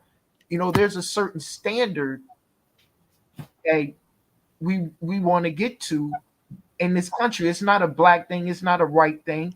It's a calling wrong and calling right, and doing right and doing wrong. When you're wrong, you're wrong. If you out, you hugging the block and all this other crazy shit, you dead ass wrong. You weren't brought up like that. I gotta eat. Right. That. We can't do that. And It's 10 o'clock at night. we can't allow that type of shit to go on. At 10 o'clock at night, and Robert Chandler is All finally that means is drinking a drink. motherfuckers need jobs, and motherfuckers need jobs and more access to learning how to do some real business. Because if you smart enough to sell some goddamn drugs and make $1,200 a week, don't tell me you can't do no goddamn calculus and algebra and why you ain't a business major. You don't make sense. And if you bold enough, I said it last week and I'm gonna say it again. If you bold enough to think about putting some water to some cocaine to goddamn make some crack, anything to some cocaine to make some drugs, your ass need to be goddamn working for a motherfucking Dow or making some kind of chemicals or some other shit. You don't need to be goddamn selling no damn drugs. You need to use your head. Sir, you didn't say that a week ago. You said that a little over a month ago. That's the trick.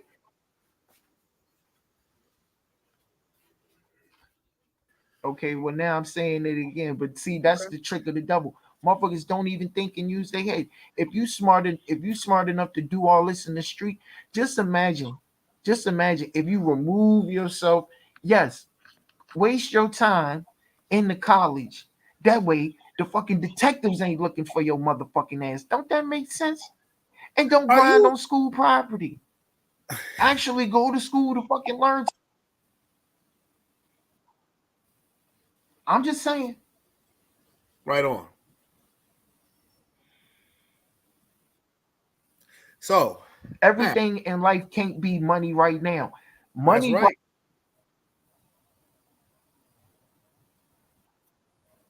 Money right now leads you to do some desperate shit.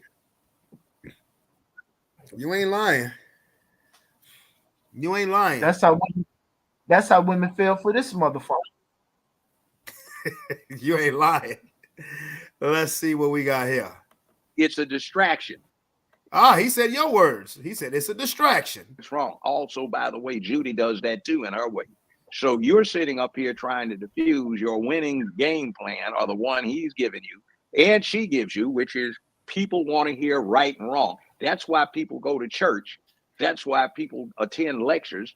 That's why people Right, they want to go hear to character building. Yeah, right, they want to hear it, So- but at the same time, you have to implement it. And I'm not wasting my time trying to convince people who don't want to Oh, implement I'm it. not. That's what I'm saying. But I want to go on to something But else. I'm being entertaining because I'm calling the jackass a jackass. Right, that's fine. But I need to go on to we got 2 more things to talk about, and we're out of here. I know what they are. Okay, go ahead. No, you don't. What is it? We're gonna talk about what's happening with the rap artists and all of the shit going on with the fight, which I don't give a flying F about because it doesn't make one goddamn bit You of difference. could have said F now because Oh, we can. Well, I don't give a flying fuck about it because it's a distraction. And if they disappeared from the planet Earth, your tomorrow would be absolutely no different because you wouldn't have anything except maybe a lack of an impetus to act the fool. But anyway, so we get this, and we're talking about this video that came up with him doing an unmanly thing. Oh, he sounded like he was speaking your language.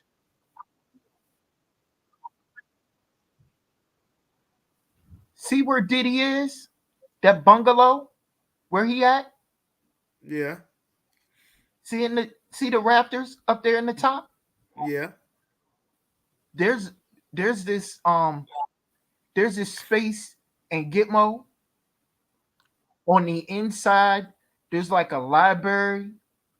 It's got books and shit. On the outside, it looks something like this. That's where he is. Look at his face. He's in Guantanamo Bay. Okay. So Judge Joe Brown was talking your He's in language. Guantanamo's apology, like they told him to. So that's pre-recorded. Cause yeah, his ass dead. Judge Joe Brown was speaking your language. You hear me? I heard you, but did you hear the judge? God damn it! He sounded like you.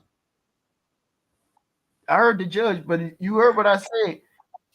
Look at the rafters of where he. Yeah. Okay. All right. Well, Diddy's in Gitmo. All right. Well, he deserved to be in Gitmo. Jacking up his girlfriend, kicking ass out in the hallway of a hotel. For whatever reason, it was a punk play. So now you know what you're looking at. Right. And I asked Judge McAfee, not so much about the incident, but about the statute of limitations, because California, they said that the statute of limitations ran out. And I love his answer. But now what happened, he came back, Diddy came back and issued an apology. I think it was Saturday or Sunday morning. Who cares? You apologize for something does not undo it. In other words, I just killed a motherfucker. So yeah, you apologize for it? No, there's a dead man. You're going to pay for that. Your apology doesn't mean shit. Let's get down to the street vernacular. Sir, your regrets as expressed in an apology delivered humbly do not retract from the gravity of your underlying offense. You shall pay for that, and society is owed a debt. And the fact that you did this should be used as an opportunity to severely punish you as an admonition and a deterrence to the general population to keep them in a frame of mind such that they are likely to think very seriously about committing the same error that you did. You can say it that way. You fucked up, man. You're going to pay that consequences. I don't give a goddamn whether you say I'm sorry or not. You fucked up. And a lot of folks. And I don't think he means it, because because if you were sorry, you would have said sorry when she came out last year with the allegations and you denied it. It's bullshit. Just keep your mouth shut. That would serve your purposes better. Because me and you agreed that her lawsuit against him, the civil lawsuit, was a money play.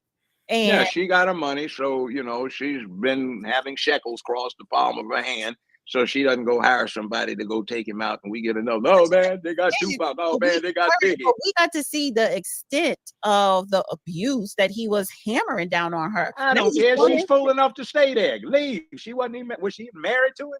No, but then get the hell on up. Act like you got some common sense. He punked out. He is a punk from what she's dealing with. So bottom line is that, and by the way, you know where they got the tape? From he paid them off years ago when after the incident paid the hotel $50,000 for it. Where did they get the tape? Where did they get the tape that they're playing? Probably was it Homeland Security of the raid? Yeah, that's what he was doing. He had a lot of incriminating evidence on other people, and remember they just took a cardboard box, and a medium-sized trash bag after the search warrant was served on 2 of his 3 mansions, which I found peculiar. welcome back, sir. So you went on, so you got off so you could tell Alicia on Facebook that you believe that Diddy is allegedly dead as a doorknob.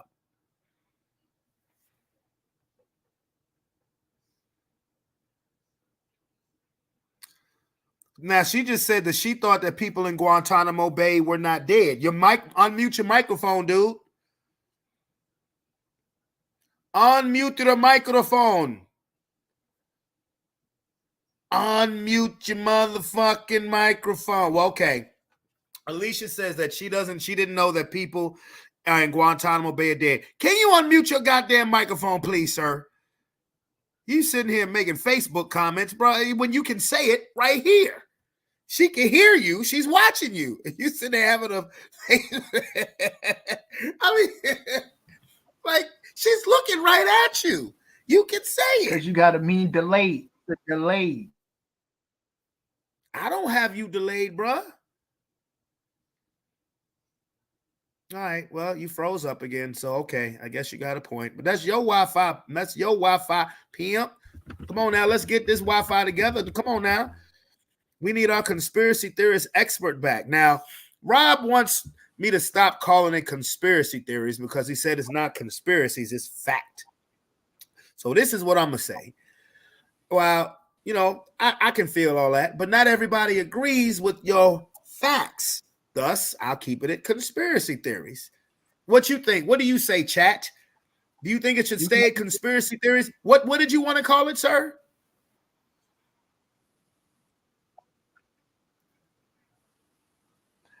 I don't know, but the look on his face, the olive green shirt that he was wearing, the palm trees in the back, the Spanish island type tile. He was somewhere in the islands. He was in Guantanamo Bay, Cuba. Gitmo. Yeah, it looked like he was in a Native American teepee.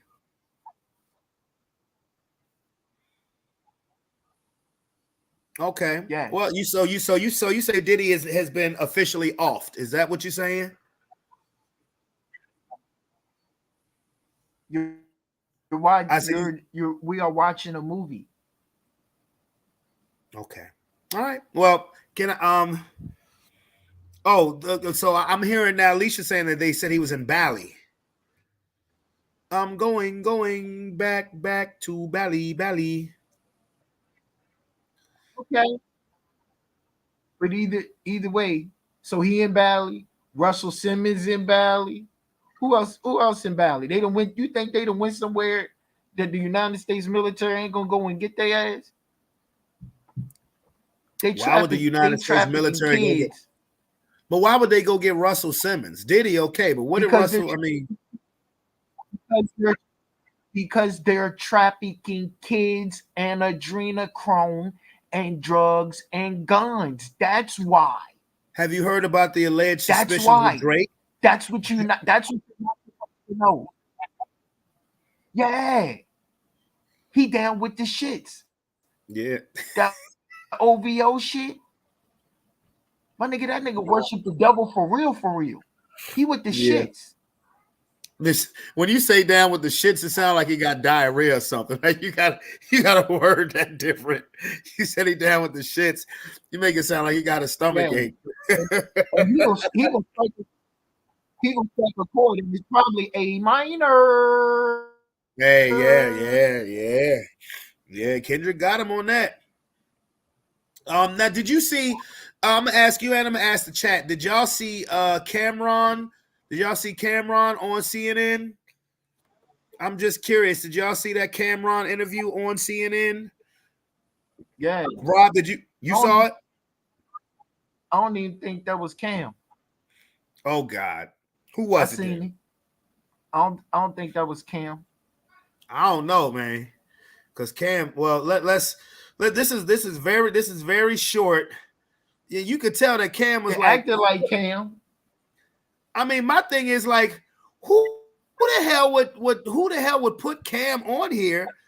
Like the person to ask about Diddy is not Cam, it's Mace. Hold on, stop right there. Okay. First off, Cam got a thing now from even watching him on his podcast. Yeah, it is what it He is. go on TV. He like to look sharp. You feel me? No, that's He Mace wants who you likes to to know look it's sharp. him. That's Mace So who he- go out and look sharp.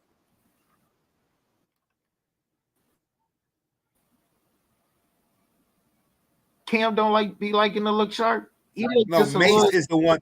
No, Mace is like the I one can who be. understand. Like I understand being in a studio.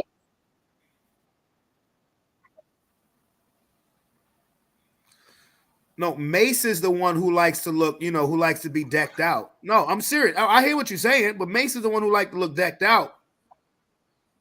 Well, let me play it. Let me play this video. I got some folk on here who would like to see it. Uh-oh. Thanks for being here. First, when you saw that video of Diddy, Cassie in that hotel, did you recognize that Sean Combs? But I want to say, first of all, when I seen the video, everything in the video is egregious. I'm against. I don't support all the charges that's alleged against him. I don't support any of that trafficking, minors, domestic violence. I'm totally against it. So when I seen the video, yeah, I was kind of upset with it. Being that I know him, he's not necessarily a friend, but yeah, I was upset when I seen it. But Did you as far as recognize everything him? I just said? Did you recognize that kind of anger at all from your I don't know experiences? him like that. What do you mean? Do I be recognized? Did I recognize him? I seen him. What do you mean my experiences? I seen him and I thought it was disgusting. I didn't do a zoom in to see if it was really him or nothing, but You could tell Cam was getting very irritated very fast. Because he didn't know, he explained this the next day on his podcast on It Is What It Is, saying that he didn't know that the shit was going to be about this, that for all of that, they could have had Mace up there because Mace was signed to him, not him. Let me get back to it. he admitted it was him, so yeah, it was him. What did you think about the apology that he gave in that other video? Ain't me for this. The apology ain't for me to decide, for Cassie. What I think about it don't matter. He ain't do nothing to me. Cassie need to ask Cassie if she accept the apology. I told you how I feel. I said what I said. I want to play a conversation that you had on your podcast back in September with Mace. Listen. Yeah. When you had your record deal, why did you take me to Biggie Smalls and not Bad Boy? Man, it's almost gonna bring me to tears to say this. I just, being that I saw you as such a good friend, I wanted to put you with somebody I knew with. Thank you, man. I really appreciate that. A lot of people ask me that on Instagram, man. Don't have me just out here crying and shit, man. As you can see, like I said, Mace is the one who likes to look decked out. You see what I'm saying?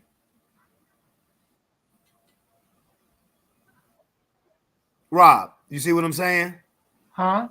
I said, as it's you delayed. No, What? but I'm okay. No, I didn't hear it. I didn't. Okay, well, let me go. Let me run it back.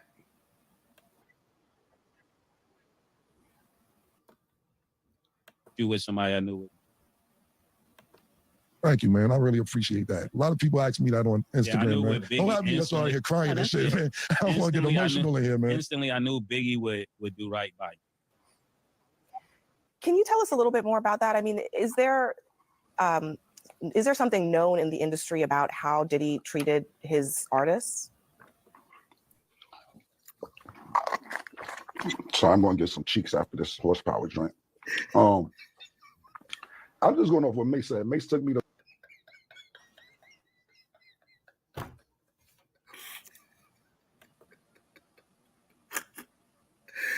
Please tell me you caught that, bro.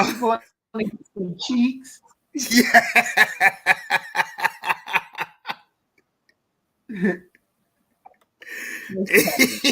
He going to get some cheeks. He said he going to get some cheeks. You still think that ain't Cam, bro? I think that's what he said. That is what he said, bro. He's drinking an energy drink. It's called Horsepower. It's his energy drink, and he was low-key trying to promote it. He said, I'm going to get some cheeks after this Horsepower drink.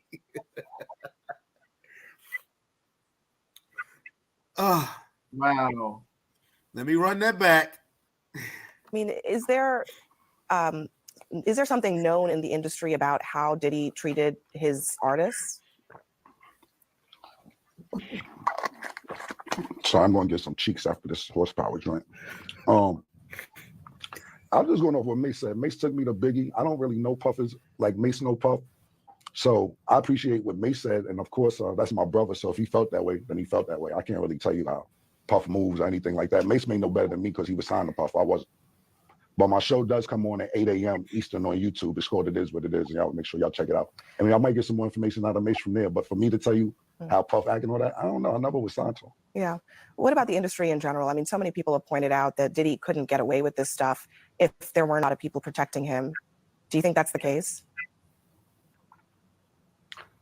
Who the talent agent for this joint? Like, you think I'll be sitting around watching what Diddy do and all this? I didn't know this was a Diddy joint that y'all invited me to. Yo, who booked me for this joint? All right. Wow, and I'll be sitting Cameron, around watching Diddy and all that. Yeah, thanks. like, come on, man. Thanks for joining us. Thank you for your time tonight. Yeah, thank you for having me. You enjoyed it. Thanks for being here. Hey, Cam is a fool, man. Hey, that's the same nigga from back in motherfucking Paid in Full. Say what? But that's why they did that because they didn't want Mace. They didn't want a real story. Yeah. They wanted some off the wall bullshit. They thought he was gonna fall for it. Yeah. And you know, Cam got a track record, but he explained it the very next day. The very next morning on his podcast, he said, yo, y'all didn't call me in. You know, y'all don't go and interview me for the positive shit that we doing. You know, you want to call me in for the bullshit. He's like, so I gave it to you. That's it. They the cabal. They the what? Oh, they the bullshit. Yeah. I don't watch television. That's why I don't watch television. Constantly negative news. That's why I don't watch the news. I'll be honest with you.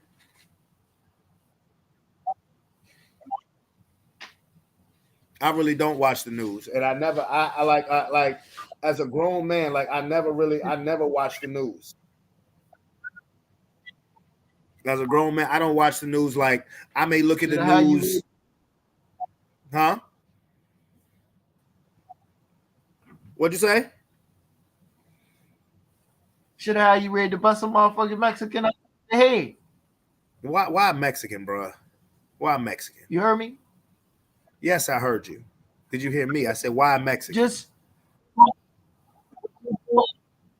Just with the whole Spanish thing at the border, but see, that's being done on purpose. Right? I'm glad that nobody is falling for that narrative, because in all actuality, yes, we are watching a movie, but it's not about these people. They're just a pawn in this game. You know what I'm saying? They're a distraction in this movie. So I'm glad that nobody's done anything. I hope nobody does anything to them. We don't advocate violence and all that other nonsense. We not with that. I don't advocate that shit. So let me ask you a question. We're gonna come together as a country and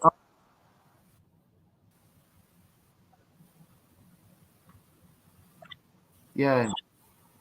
Yo, Leash, you are right. You are in my head. Leash, a pause. But you are literally thinking the same thing that I'm thinking. No, she is literally thinking the same thing that I'm thinking, because I was literally, when I said I want to ask you a question, I was going to ask you exactly the name of the movie. Yes, that's exactly what I was about to ask you. I was like, if this is a movie, what's the name of the movie? That's literally what fuck I was about to ask you. You promise you gonna watch it. You promise you gonna watch it. Yes, I promise. I'm gonna send you the link. All What's right? it called? Days of Our Lives? What's it called? I'm gonna put the link in our chat. All right. Hold on, let me get to it. Thank you. Yeah, you froze up again. Come on now. We gotta get you out. Alicia. Give me 1 second. Yeah, but now Alicia just asked another question. Like, Alicia, I promise you. I literally, when I said I got a question for you, I was literally going to ask, what's the name of this movie we watching? So Leisha asked you another question while your screen froze up. She said, didn't you say we already watching?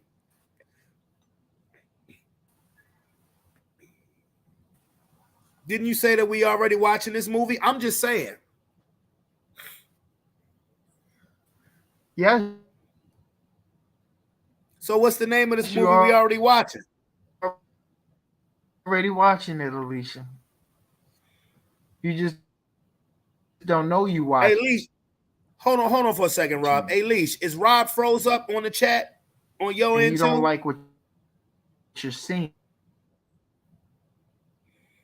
Is Rob froze up on the chat on your end too, Leash? I just want to know. Or Lomar, anybody else who watching, is Rob froze up on the chat? Up that. Okay, yeah. See, he froze up on mine too. Yeah, I mean, but I seriously was about to ask that question. And when I saw that shit, I was like, yo, she is literally thinking what the hell that I'm thinking what I'm thinking. Because I'm like, wait a minute. He says every week that we watching a movie, and I'm not trying to clown or make fun of it. I'm like, I hear this every week. We're watching a movie. What's the name of the fucking movie?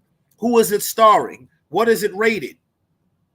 When does it come out in theaters? That's what I want to know. What is the name of this movie? What is it rated? Come on back, Rob. Come on back, man. Come on back in here. We got questions, my nigga. Conspiracy theory time ain't up yet. But that's a legitimate ass question. What's the name of this movie? Who is it starring? When does it come out? What is it rated? Will it be a premiere? Will it be on Netflix? Will it be on Hulu? Will it be on Disney Plus or Paramount Plus? Or will it be straight to DVD, if they even still do that? Okay, he put the name of the movie in the chat. Now bring your ass back here, sir. He put the name of the movie in the chat. Bring your ass back here. I just want to know. I still got questions. I still got more. I still have more pressing questions. I have more pressing questions, sir. Who is starring in this movie? And I got more. Who? Everybody. Huh? Who ain't starring in it? Everybody.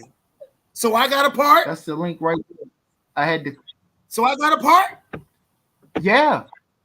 Yeah. Motherfucker, I need my check. I need my check.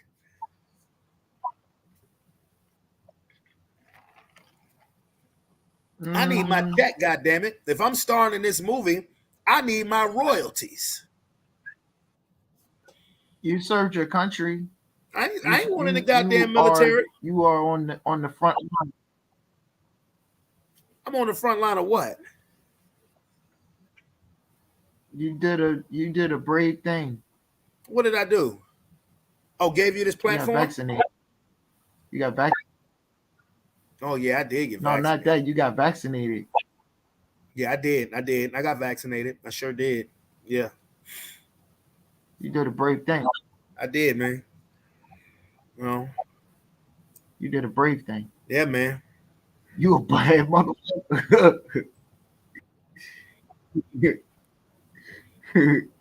Alicia just said she got vaccinated too. So she a brave motherfucker too. Shout out to all the vaccinated niggas out here.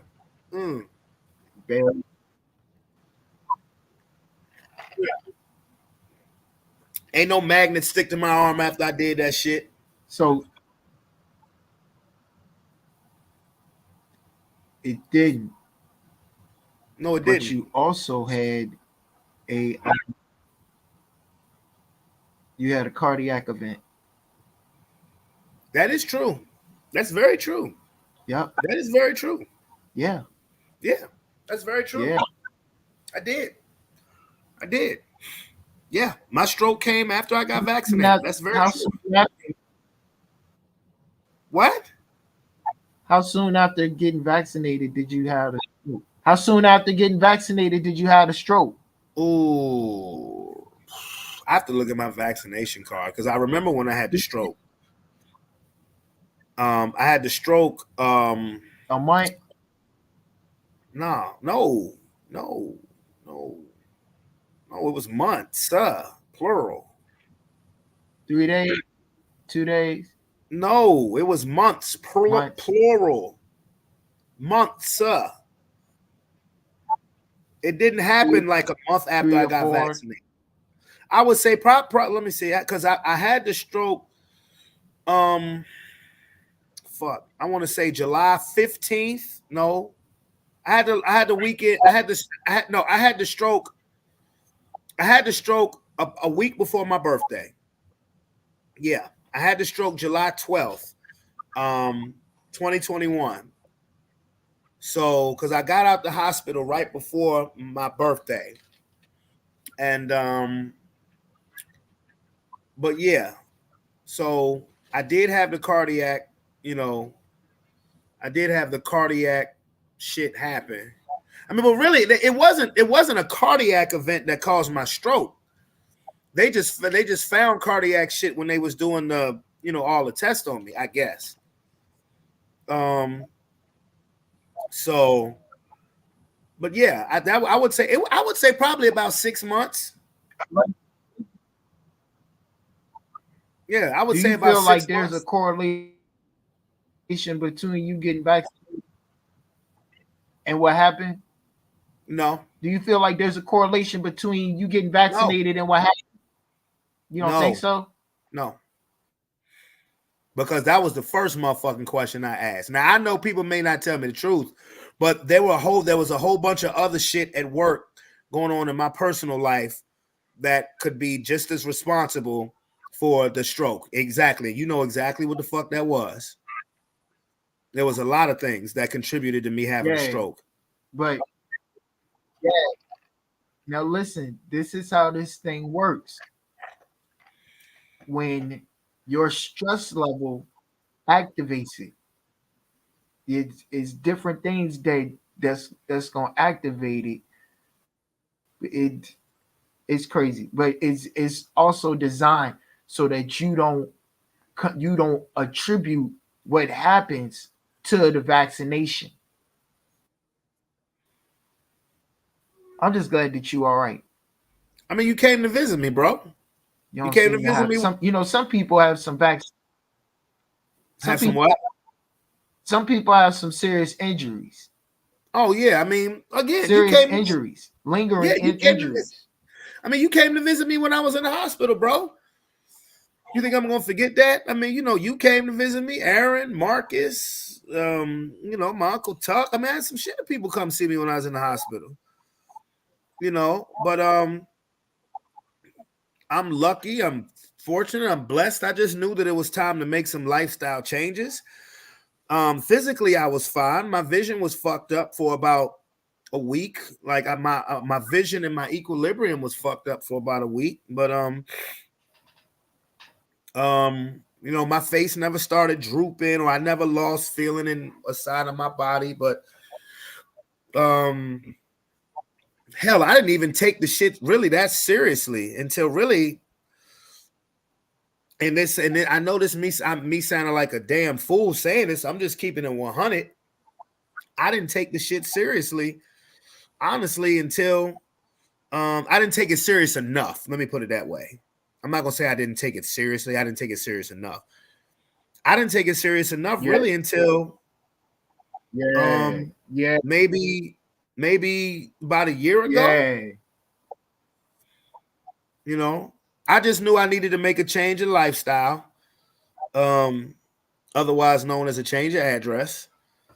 But this is also one of the reasons why I've changed my eating habits, particularly during the weekday. I haven't told I don't tell people. I haven't told people this shit. Not like now. I did. Me and Tony talked about it on the last podcast, but I didn't say I'm changing my eating habits because it's not. Part of it was because I kept losing my damn voice, and I thought it was strep throat. It wasn't, and plus I was always having acid reflux and shit. So that's one reason why I changed my eating habit, because I do want to be as healthy as I possibly can be. Yeah, absolutely. I eat salads 4 or 5 days a week. I want to be around for my kids. I want to be around to see my kids grow, and as silly as I am, there's some things I have to start taking seriously. If I wake up in the morning and my legs give out, like if I wake up in the morning and my legs feel weak, I'm nervous.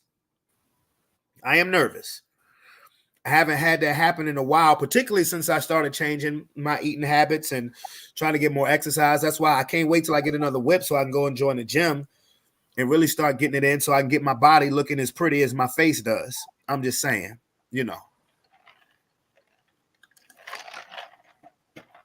Oh my God. No, he didn't. Yes, I did. Yes, I did. Yes, the hell I did. I will need to get my body.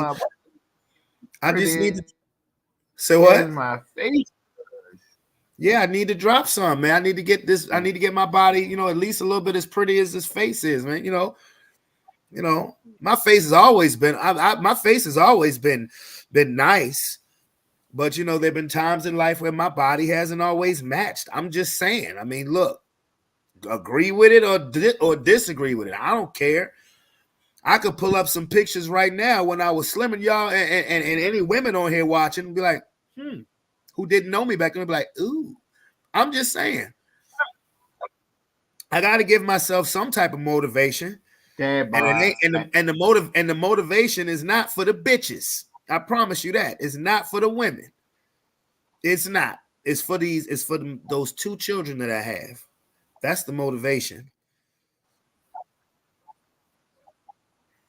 At this point in my life, that's the motivation. It ain't motivation to get some cheeks, as Cameron would say.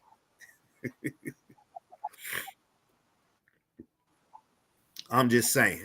Cheeks easy to get. Say what? Cheeks easy to get. Is which cheeks? Exactly. That's why it's not my motivation. Oh, Rob, you gotta tell us, bro, because you've been holding out. What the hell happened last week when you was out of town that had an old lady ready to fight your ass? Let me line this up for him, okay? Rob was out of town. Where you was in Georgia? Florida? Okay. Florida, yeah. He was in Florida. And he was having a conversation with an elderly woman, and this elderly woman was ready to ready to fight. Please, because you never went into detail with me about it. Please let us know. No, go ahead. I don't talk about it. No, come on now. Nah, I'm not talking about that. Oh, see, look, you got people in the chat. I'm not talking about that. She was rude as fuck. That shit all funny.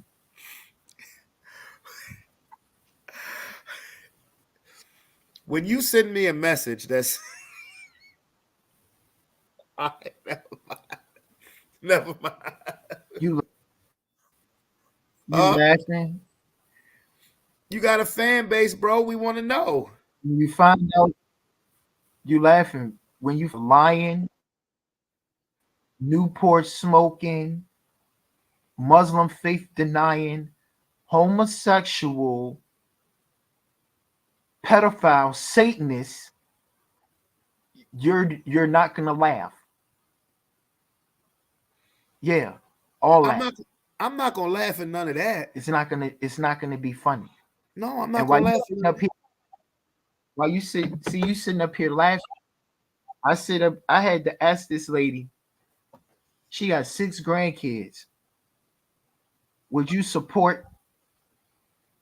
I said to find some common ground. You don't support pedophiles or Satanists, do you? No.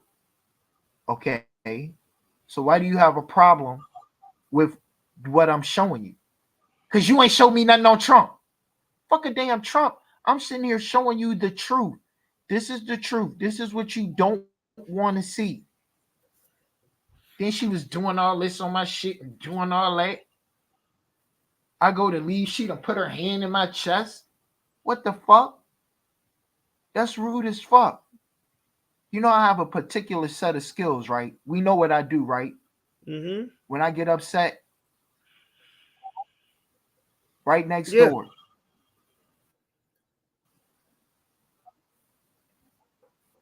See, I'm not gonna do that though. No. Because I like being able to come and go from Polk County, Florida. Yeah. Hey, Rob. I'll go ahead and light the blunt first. I just got one more question for you. She gonna be able to apologize. Just like Tony ain't gonna be able to apologize. You gotta leave enough room. It's fine to have your opinion and talk your shit, but you gotta leave enough room for people to be able to come back together. You know what I I'm agree with saying? You that. can't I agree with that goddamn 100%. because energy flows. Energy flows in the same way. So when I bring this shit back to your ass with the same frequency that you brought it to me, I ain't gonna be expecting a fucking problem, right? That's right. We sitting here looking. Wait a minute. That's what I was supposed to be doing. I'm supposed to. What people don't realize, I'm a double back, but I'm gonna make it all sync together. The thing with the football player, with him being able to espouse his views the way that he did, that's a white hat move. I had put it in the chat that the Christian right then struck back. That was them striking back. They did that and made sure. No, wait a minute. I did. I dropped it. You did. You did. It in there already. Yeah. The Christian right struck back.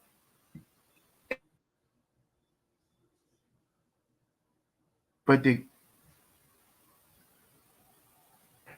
Christian right then struck back. So, hey, what was she? And like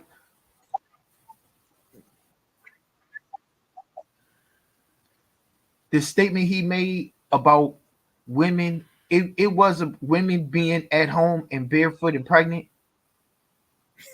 Is that what he said, or something close to that, or? Well, that's what Tony was basically referencing to. Yeah. Okay, now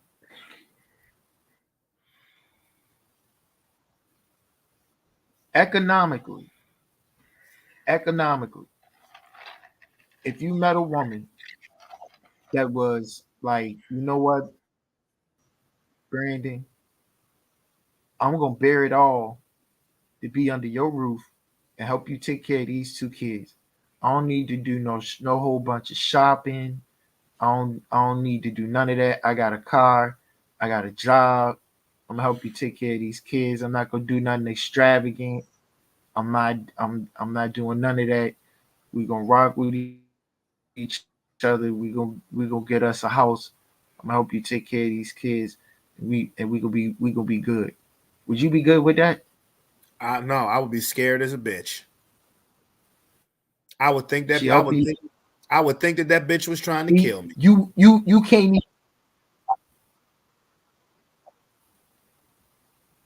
Right. I would think that chick would be trying to kill me. So you can't even fathom a woman coming into your. You see, you can't even fathom a woman coming into your life that is wife and woman minded. See, you can't manifest it. You see what I'm saying? You see how that works? I can manifest happening. I can manifest it, but I would have a hard time believing it. And that's real talk. Experiences with females has changed me, my brother. I can manifest it, of course, because I would love something like that, but I would have a hard time believing that would happen. Hard time. Listen.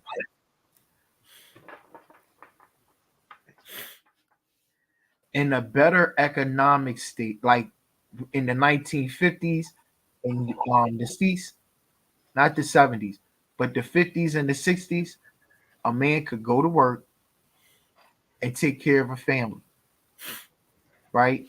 But that's also Before when a they man. took That's the also when a gold man can put away his from hands the on money.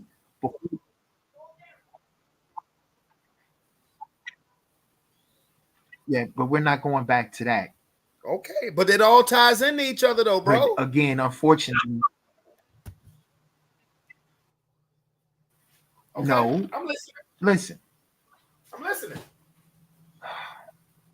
when we remove the ego from our society, this whole idea, I'm the breadwinner, I'm this, I'm that. Why can't you just be the husband and lead your house? Why do you have to be the breadwinner?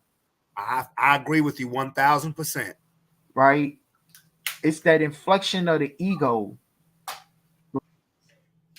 You're not just the captain of the ship, right? You're not just the head of the household, you the captain of the ship. So they give you this title, HOH.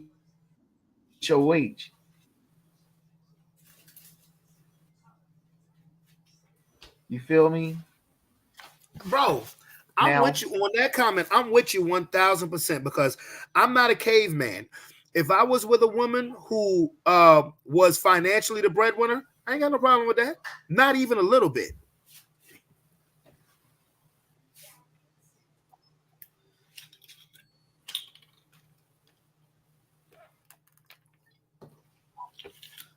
So when now, you say right? remove the ego, I agree with you, but you're not And talking you about take care me, of a woman, right? Mm-hmm. I'm not talking about you. You got to listen to what I'm saying. I can dig it. When you treat a woman right, whatever you plant, she multiplies. You feel me? Yep. But you got to treat her right and cultivate. So you got to find the right woman to plant the seed, not run around on her, not be fucking drunk up or on the game all the damn time. People are like plants, not just men, women too. People are like plants. You have to nourish your plant. You have to give it some water. Absolutely. Right? Give it a little music. Give it a little woo woo woo. Don't mean you got to be a whole doormat. But yeah, and don't be goddamn running around fucking half the damn city on the bitch. Okay. Feel me? I That feel type you. of shit. I feel you 1,000%, my ninja. I feel you.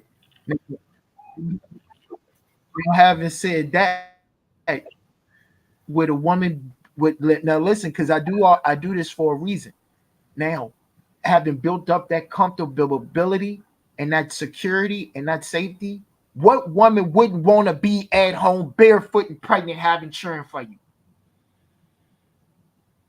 What woman wouldn't want if you nurture and take care of this woman, you not running the street, you're not hiding money, you're not running off with the secretary, you're not fucking around, you make decent money. Whatever a woman, whatever you plant in her, she's gonna multiply. Now, if you give her hell, she gonna give you shit.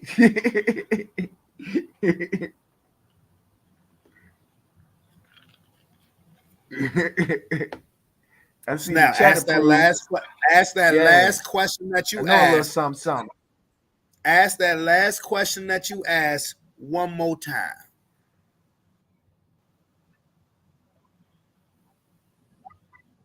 What question? What woman wouldn't want to be at home barefoot and pregnant, knowing that her husband is not gonna leave her with fucking 5 kids and a house note that's upside motherfucking down. And 3 cars that don't run. Wow, damn. Not one of the 3 cars run, not even the middle car, that bitch don't run either. Damn. Boy, you making bad life decisions when you do that. I mean, damn. And they live in the suburbs. I'm just and they saying. live in the suburbs. Okay. Well, sir, as the woman who has her own career, which woman would not want to be barefoot and pregnant? That's all I'm saying. Again, I'm not mad at Harrison Butker for what he said. I don't think, and it could have been a black person saying the same thing. I'm taking race out of the equation. I'm not mad at Harrison Butker for what he's saying because he has the right to his opinion. I'm not mad at it. I don't agree with it, but I'm not mad at it. I don't agree, I don't necessarily agree with it. You don't have to agree with it, but what they're doing, they are giving, and Tony was right. He didn't know if there were the LGBTQ or whatever was out there, whoever identified as whatever. And this was a direct slap in their face, and this was the right time to say this so that they understand the standard. Men to be men and women to be women. It was Adam and Eve, not Adam and Steve. You feel me? Hey man, look. One thing that I am not a fan of is how there's a part in this society that is trying to emasculate men. They're trying to take the ability for a father to raise their son out of the equation. That part. I hate it. I hate it. That part. I hate it. And that's why he was able what he said unmolested. And this attack is broad reaching. It's for black men and white men. It's for everybody. It's for every man that's got a backbone and a brain and thinks for itself. That's why I don't believe it. Yeah, I don't. I mean, I think shit is going way too soft. Shit is going way too soft when it comes to raising kids. Help you. Say what? Rate soft because they're after kids. Because they're after kids. You seen what California did with standing up to the senators that wanted to be do something about their pedophile laws? They shut that shit down. They are after kids. That's why they want to leave.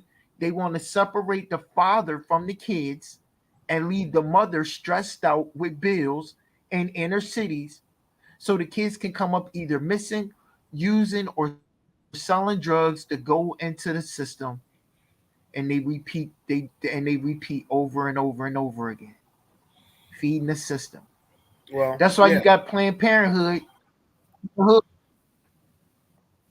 Planned Parenthood what? That's why. Planned Parenthood what? Planned Parenthood in the hood. Oh yeah. That's why Planned Parenthood in the hood. Yeah. See, I'm against abortion. I am against abortion. I was for abortion.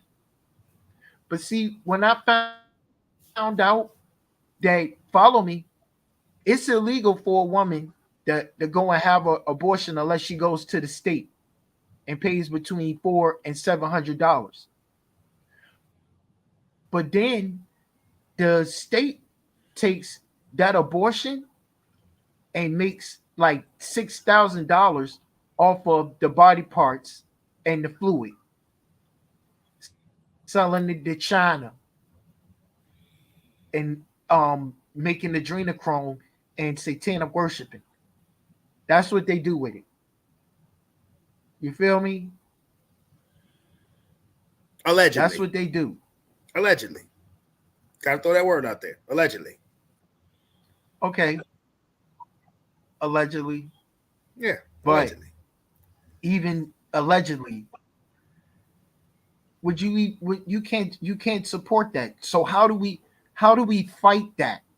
How we fight that is by employing men, right?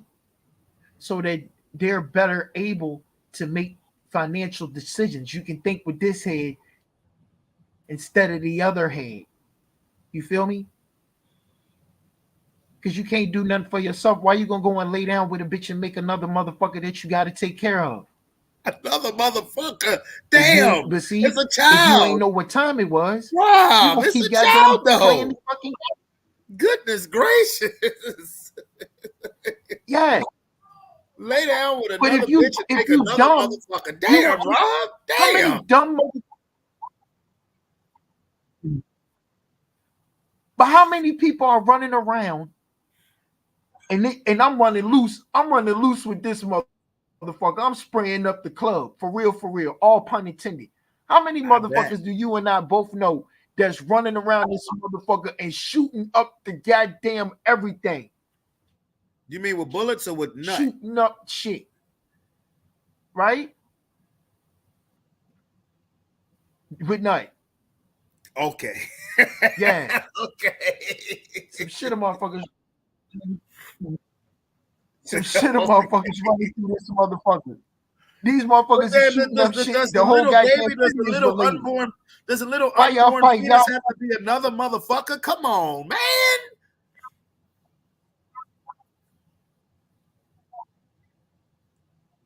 you getting look, I had to use I'm gonna use some rough words because we having a direct and frank conversation. Okay. And the frank conversation is if you ain't in a position to take care of yourself, don't bring people into the motherfucking world. Well, I don't disagree with But that. you can't if you ain't figured out why you can't take care of yourself, you always be confused. I don't disagree with They that. took away the jobs. They took away small business, small and medium business. I don't Engine disagree with repair, that. making hats, shirts. Jimmy hats? Richmond Never was mind, one of I'm these sorry. places that was no hats like you wearing on your head.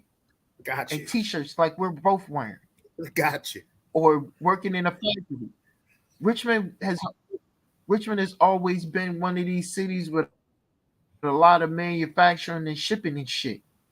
So you could, as long as you had a strong back and a will, you could get out here and make you a couple of dollars. You might be able to flop in a flop house or something. You know what I'm saying? But they changed the culture. No more flop houses. It's hard to find a room house. But it's hard to find those type of jobs. They're gonna be way out. So if you get a room somewhere on the north side, and then you're gonna need some transportation out to Prince George where the job is, or Dinwiddie, you ain't got no car. Right. Even a felon. Feel me? Mm-hmm.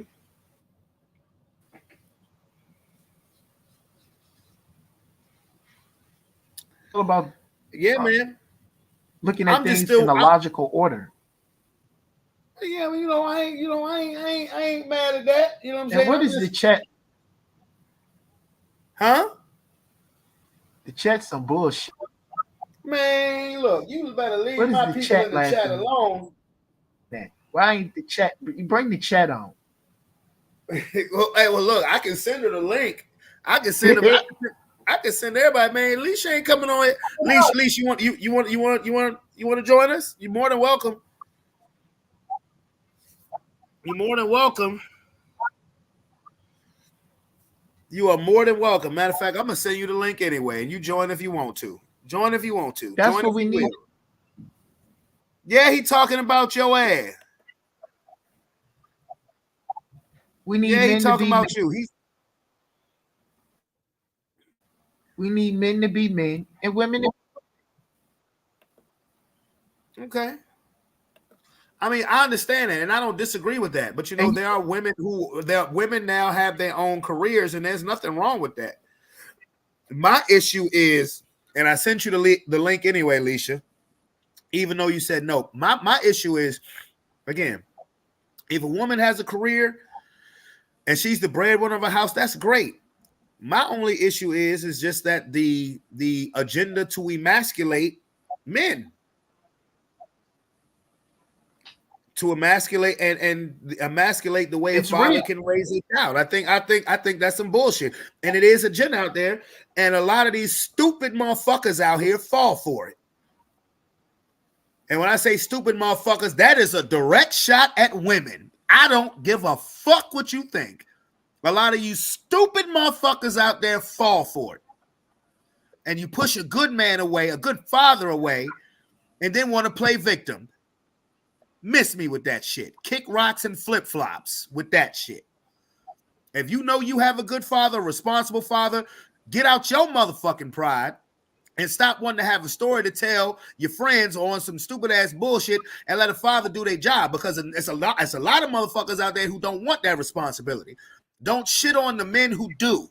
And again, I'm gonna say it again. A lot of you stupid motherfuckers fall for it. Listen. I would say bitch, but that's too easy. Listen. What they did with COVID,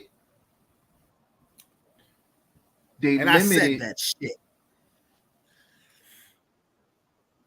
They limited people's access to make money. So they created a funnel and tapped into people's sexual desires, and OnlyFans blew up. Fans only? Right? Only So fans, now, yeah. motherfuckers got a way to sit around and make money, but they can't leave the house. They can make gobs of money, fulfilling all of their desires and fulfilling a whole lot of. So you got a lot of pornographic type images, bad energy, lust energy going back and forth, loosh. These things feed off of that.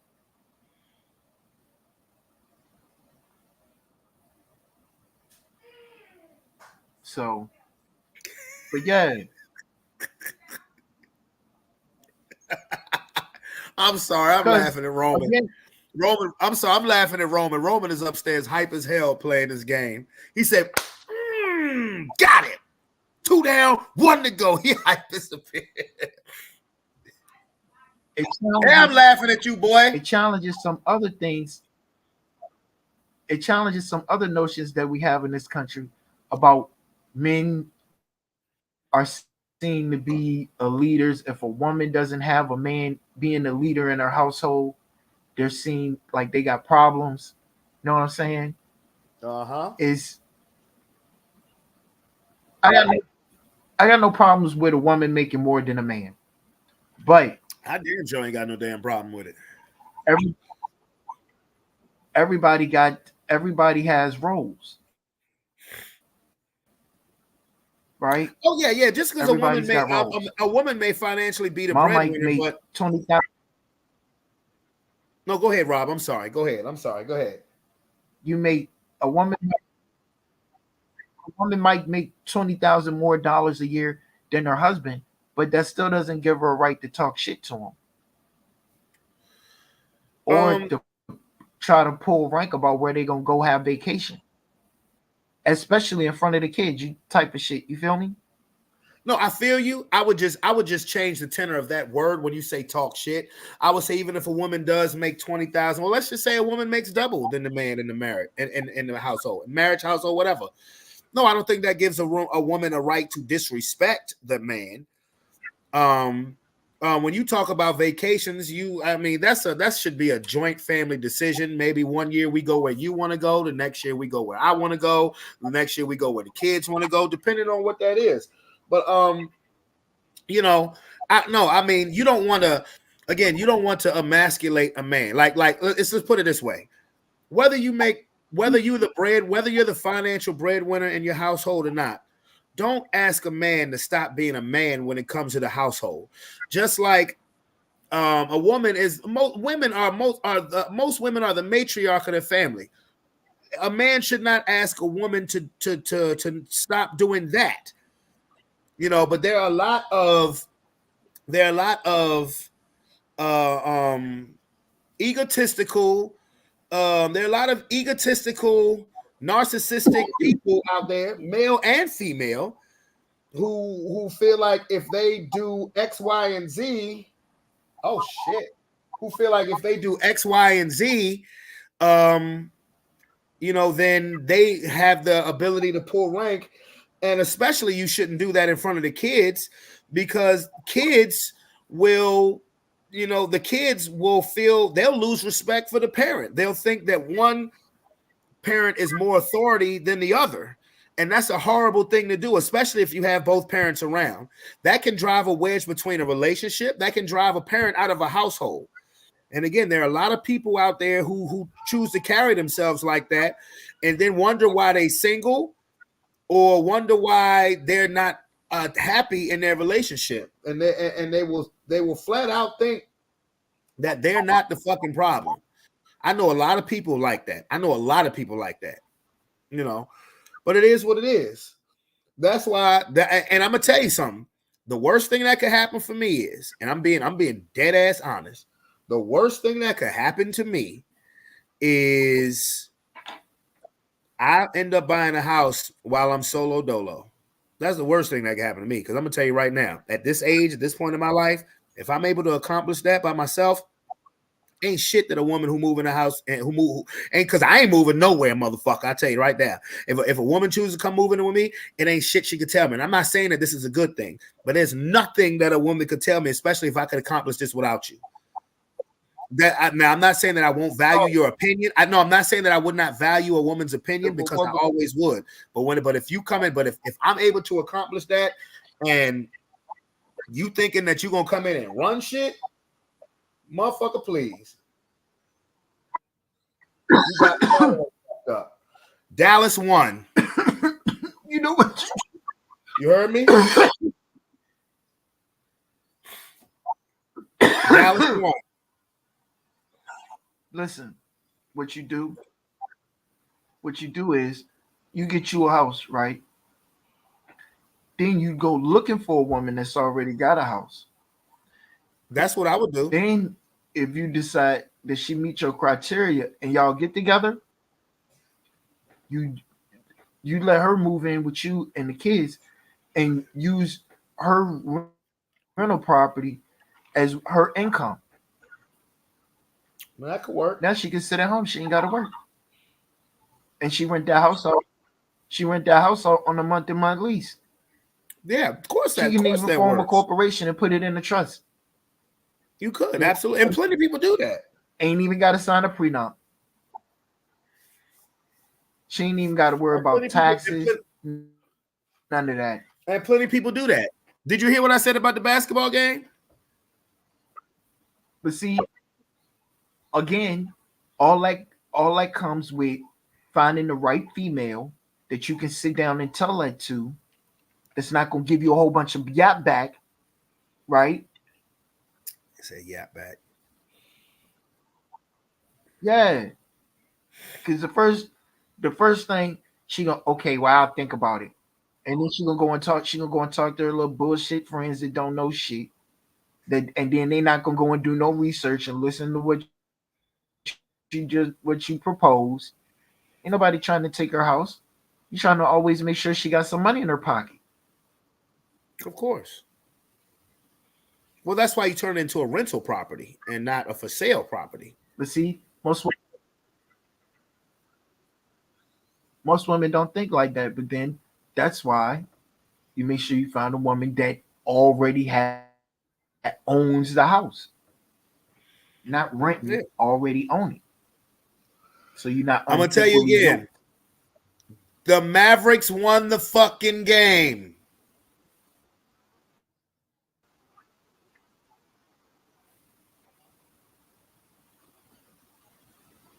That's crazy. Yeah, Luka Doncic hit a three. Because they were down most of the game. Luka hit a three with like 3 seconds left.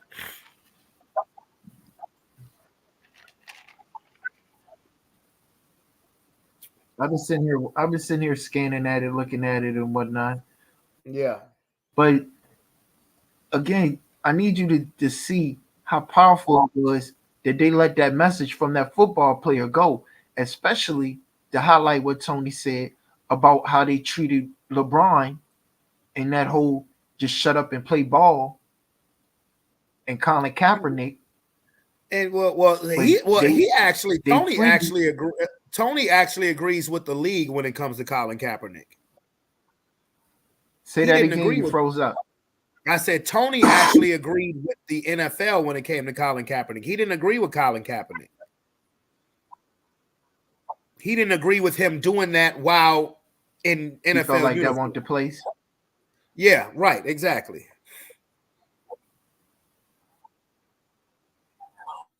So I don't see what I guess it's just me, but if you just ignore shit and stop giving, but the media did that shit. If you just let people express how they want to pray, whatever they doing, that's none of your business. They just happen to be in the public forum. That you ever try wearing all of that damn football equipment? I mean, that's how I feel. Most people have not put all of that damn equipment on. I mean, no, that's how I feel about it. But you feel where I'm coming from? Yeah. What? Did that want the time or the place? No, I feel about no. I agree with what you're saying.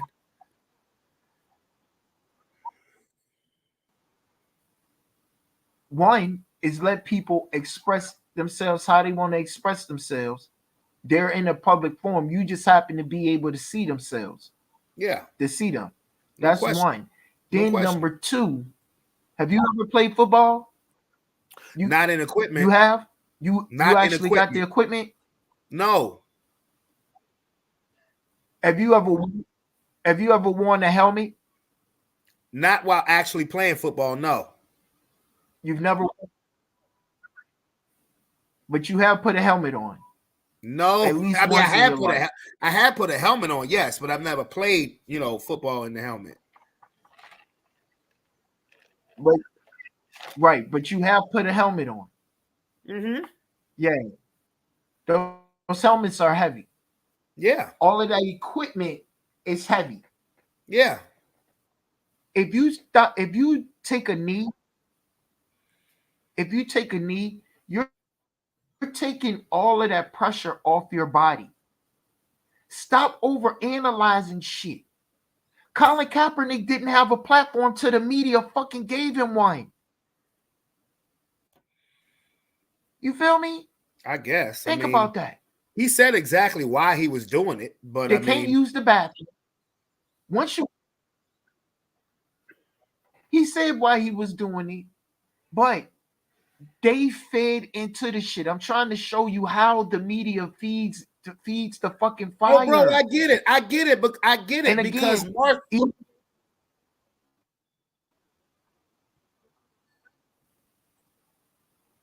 because what? Marshawn Lynch never stood for the national anthem. He didn't really have no platform. But I'm saying they picked and choose who they wanted to go at. Because Colin Kaepernick was the quarterback. He played the most important position in the sport. Exactly. So, yeah. Yeah, I get it. Bro, I'm hip to game, bro. I just make light of every situation. That's all. That's what I do. I might have suited up I think I might have suited up and played football in actual. I think I might have done it maybe 3 times in my life. More when I was little, none when I was like grown in double-digit years, right? Got it. But yeah, but that damn equipment and shit is heavy. So if you take a knee, you want to just take a knee. You know what I'm saying? That's really what they tell you the proper way to rest. Go ahead and take a knee. So now, when you look at it from that aspect, you can let Colin Kaepernick say what he want to say out his mouth. But understand, sports-wise, it's comfortable in football. If you're gonna take a rest, if you can't sit on the bench, take a knee. On the knee, if you come out of a play, is that what they're saying? If the game is in effect over, yeah, but you know they not gonna do the shit, make the shit that simple. Because you know how the media operates. You know they're not going to make it that simple as far as, well, he's taking a knee. He's not getting up a lot because his equipment is heavy. They not going to leave it at that narrative, and you know that. You froze up.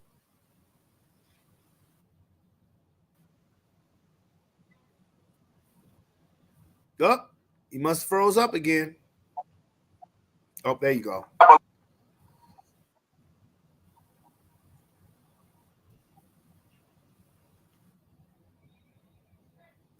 He's not getting what? Because his equipment is what?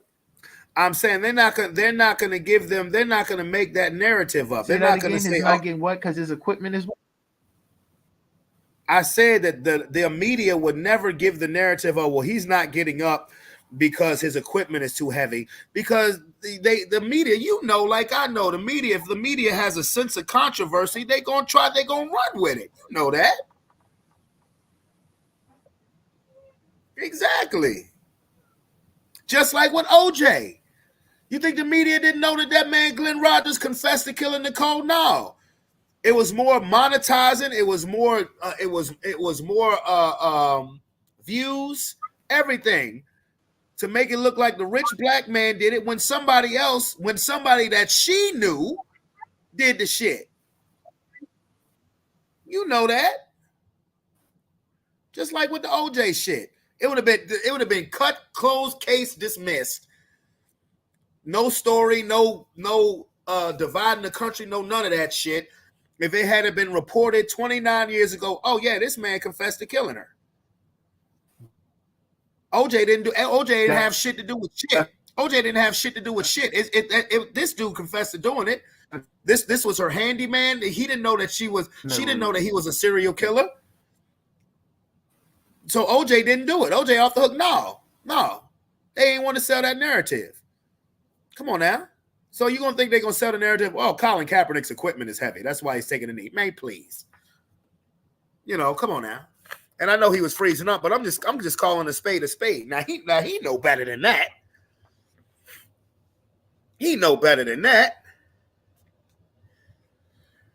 But as far as the Harrison Butker thing, you know, again, I don't necessarily agree with what he was saying, but you know, I'm not mad at him for making his opinion either. I mean, shit. I mean, why do you think people are going out there buying this jersey? Because it's the population of people who not only feel the same way, which I don't agree with, but it also comes from a population of people who feels like they can't say what the fuck they want to say anymore because you're being judged, and people will die with their motherfucking lie. That's all I'm saying with that. Come on, bro. You here?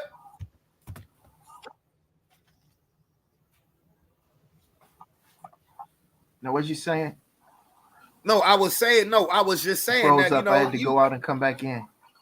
No, you good. I was just saying that, you know, like if you talk about, you know, how the media manipulates, then you already know what the fuck that shit was about with Colin Kaepernick.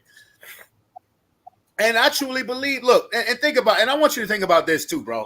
When it comes to that equipment being heavy, Colin Kaepernick had been wearing equipment like that the majority of his life. He's used to that weight. He knelt for the reason why he knelt. He's used to that weight, that equipment. He's been doing it that long. He's been doing it for pretty much Colin Kaepernick was in his late 20s when he started doing that. He had been doing that for about 20 of the 27, 28 years that he's been on this earth with that equipment. So the equipment wasn't a problem. He did it for a reason. How many times in the game you see a quarterback kneel and then pop right back up? No, he did it for a reason. But even if that was a possibility for the media to spin it of, oh well, his equipment is heavy, they won't go spin it for that shit because it was too much of a huge breaking worldwide story. You know better than that.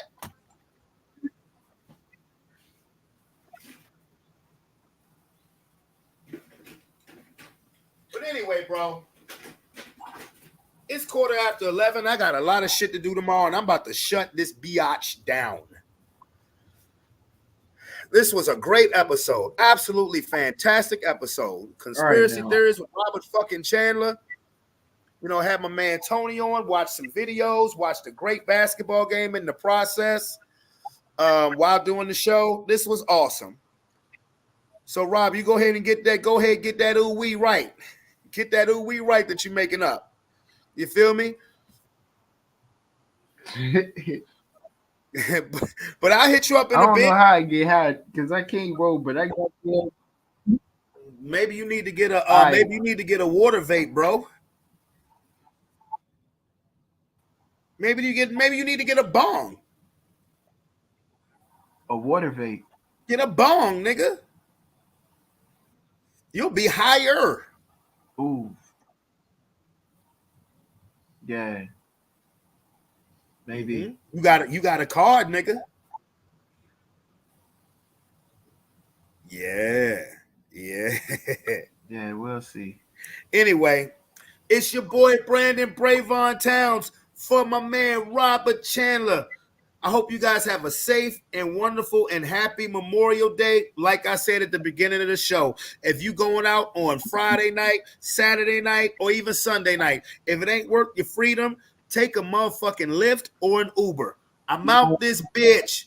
Peace. And we love you.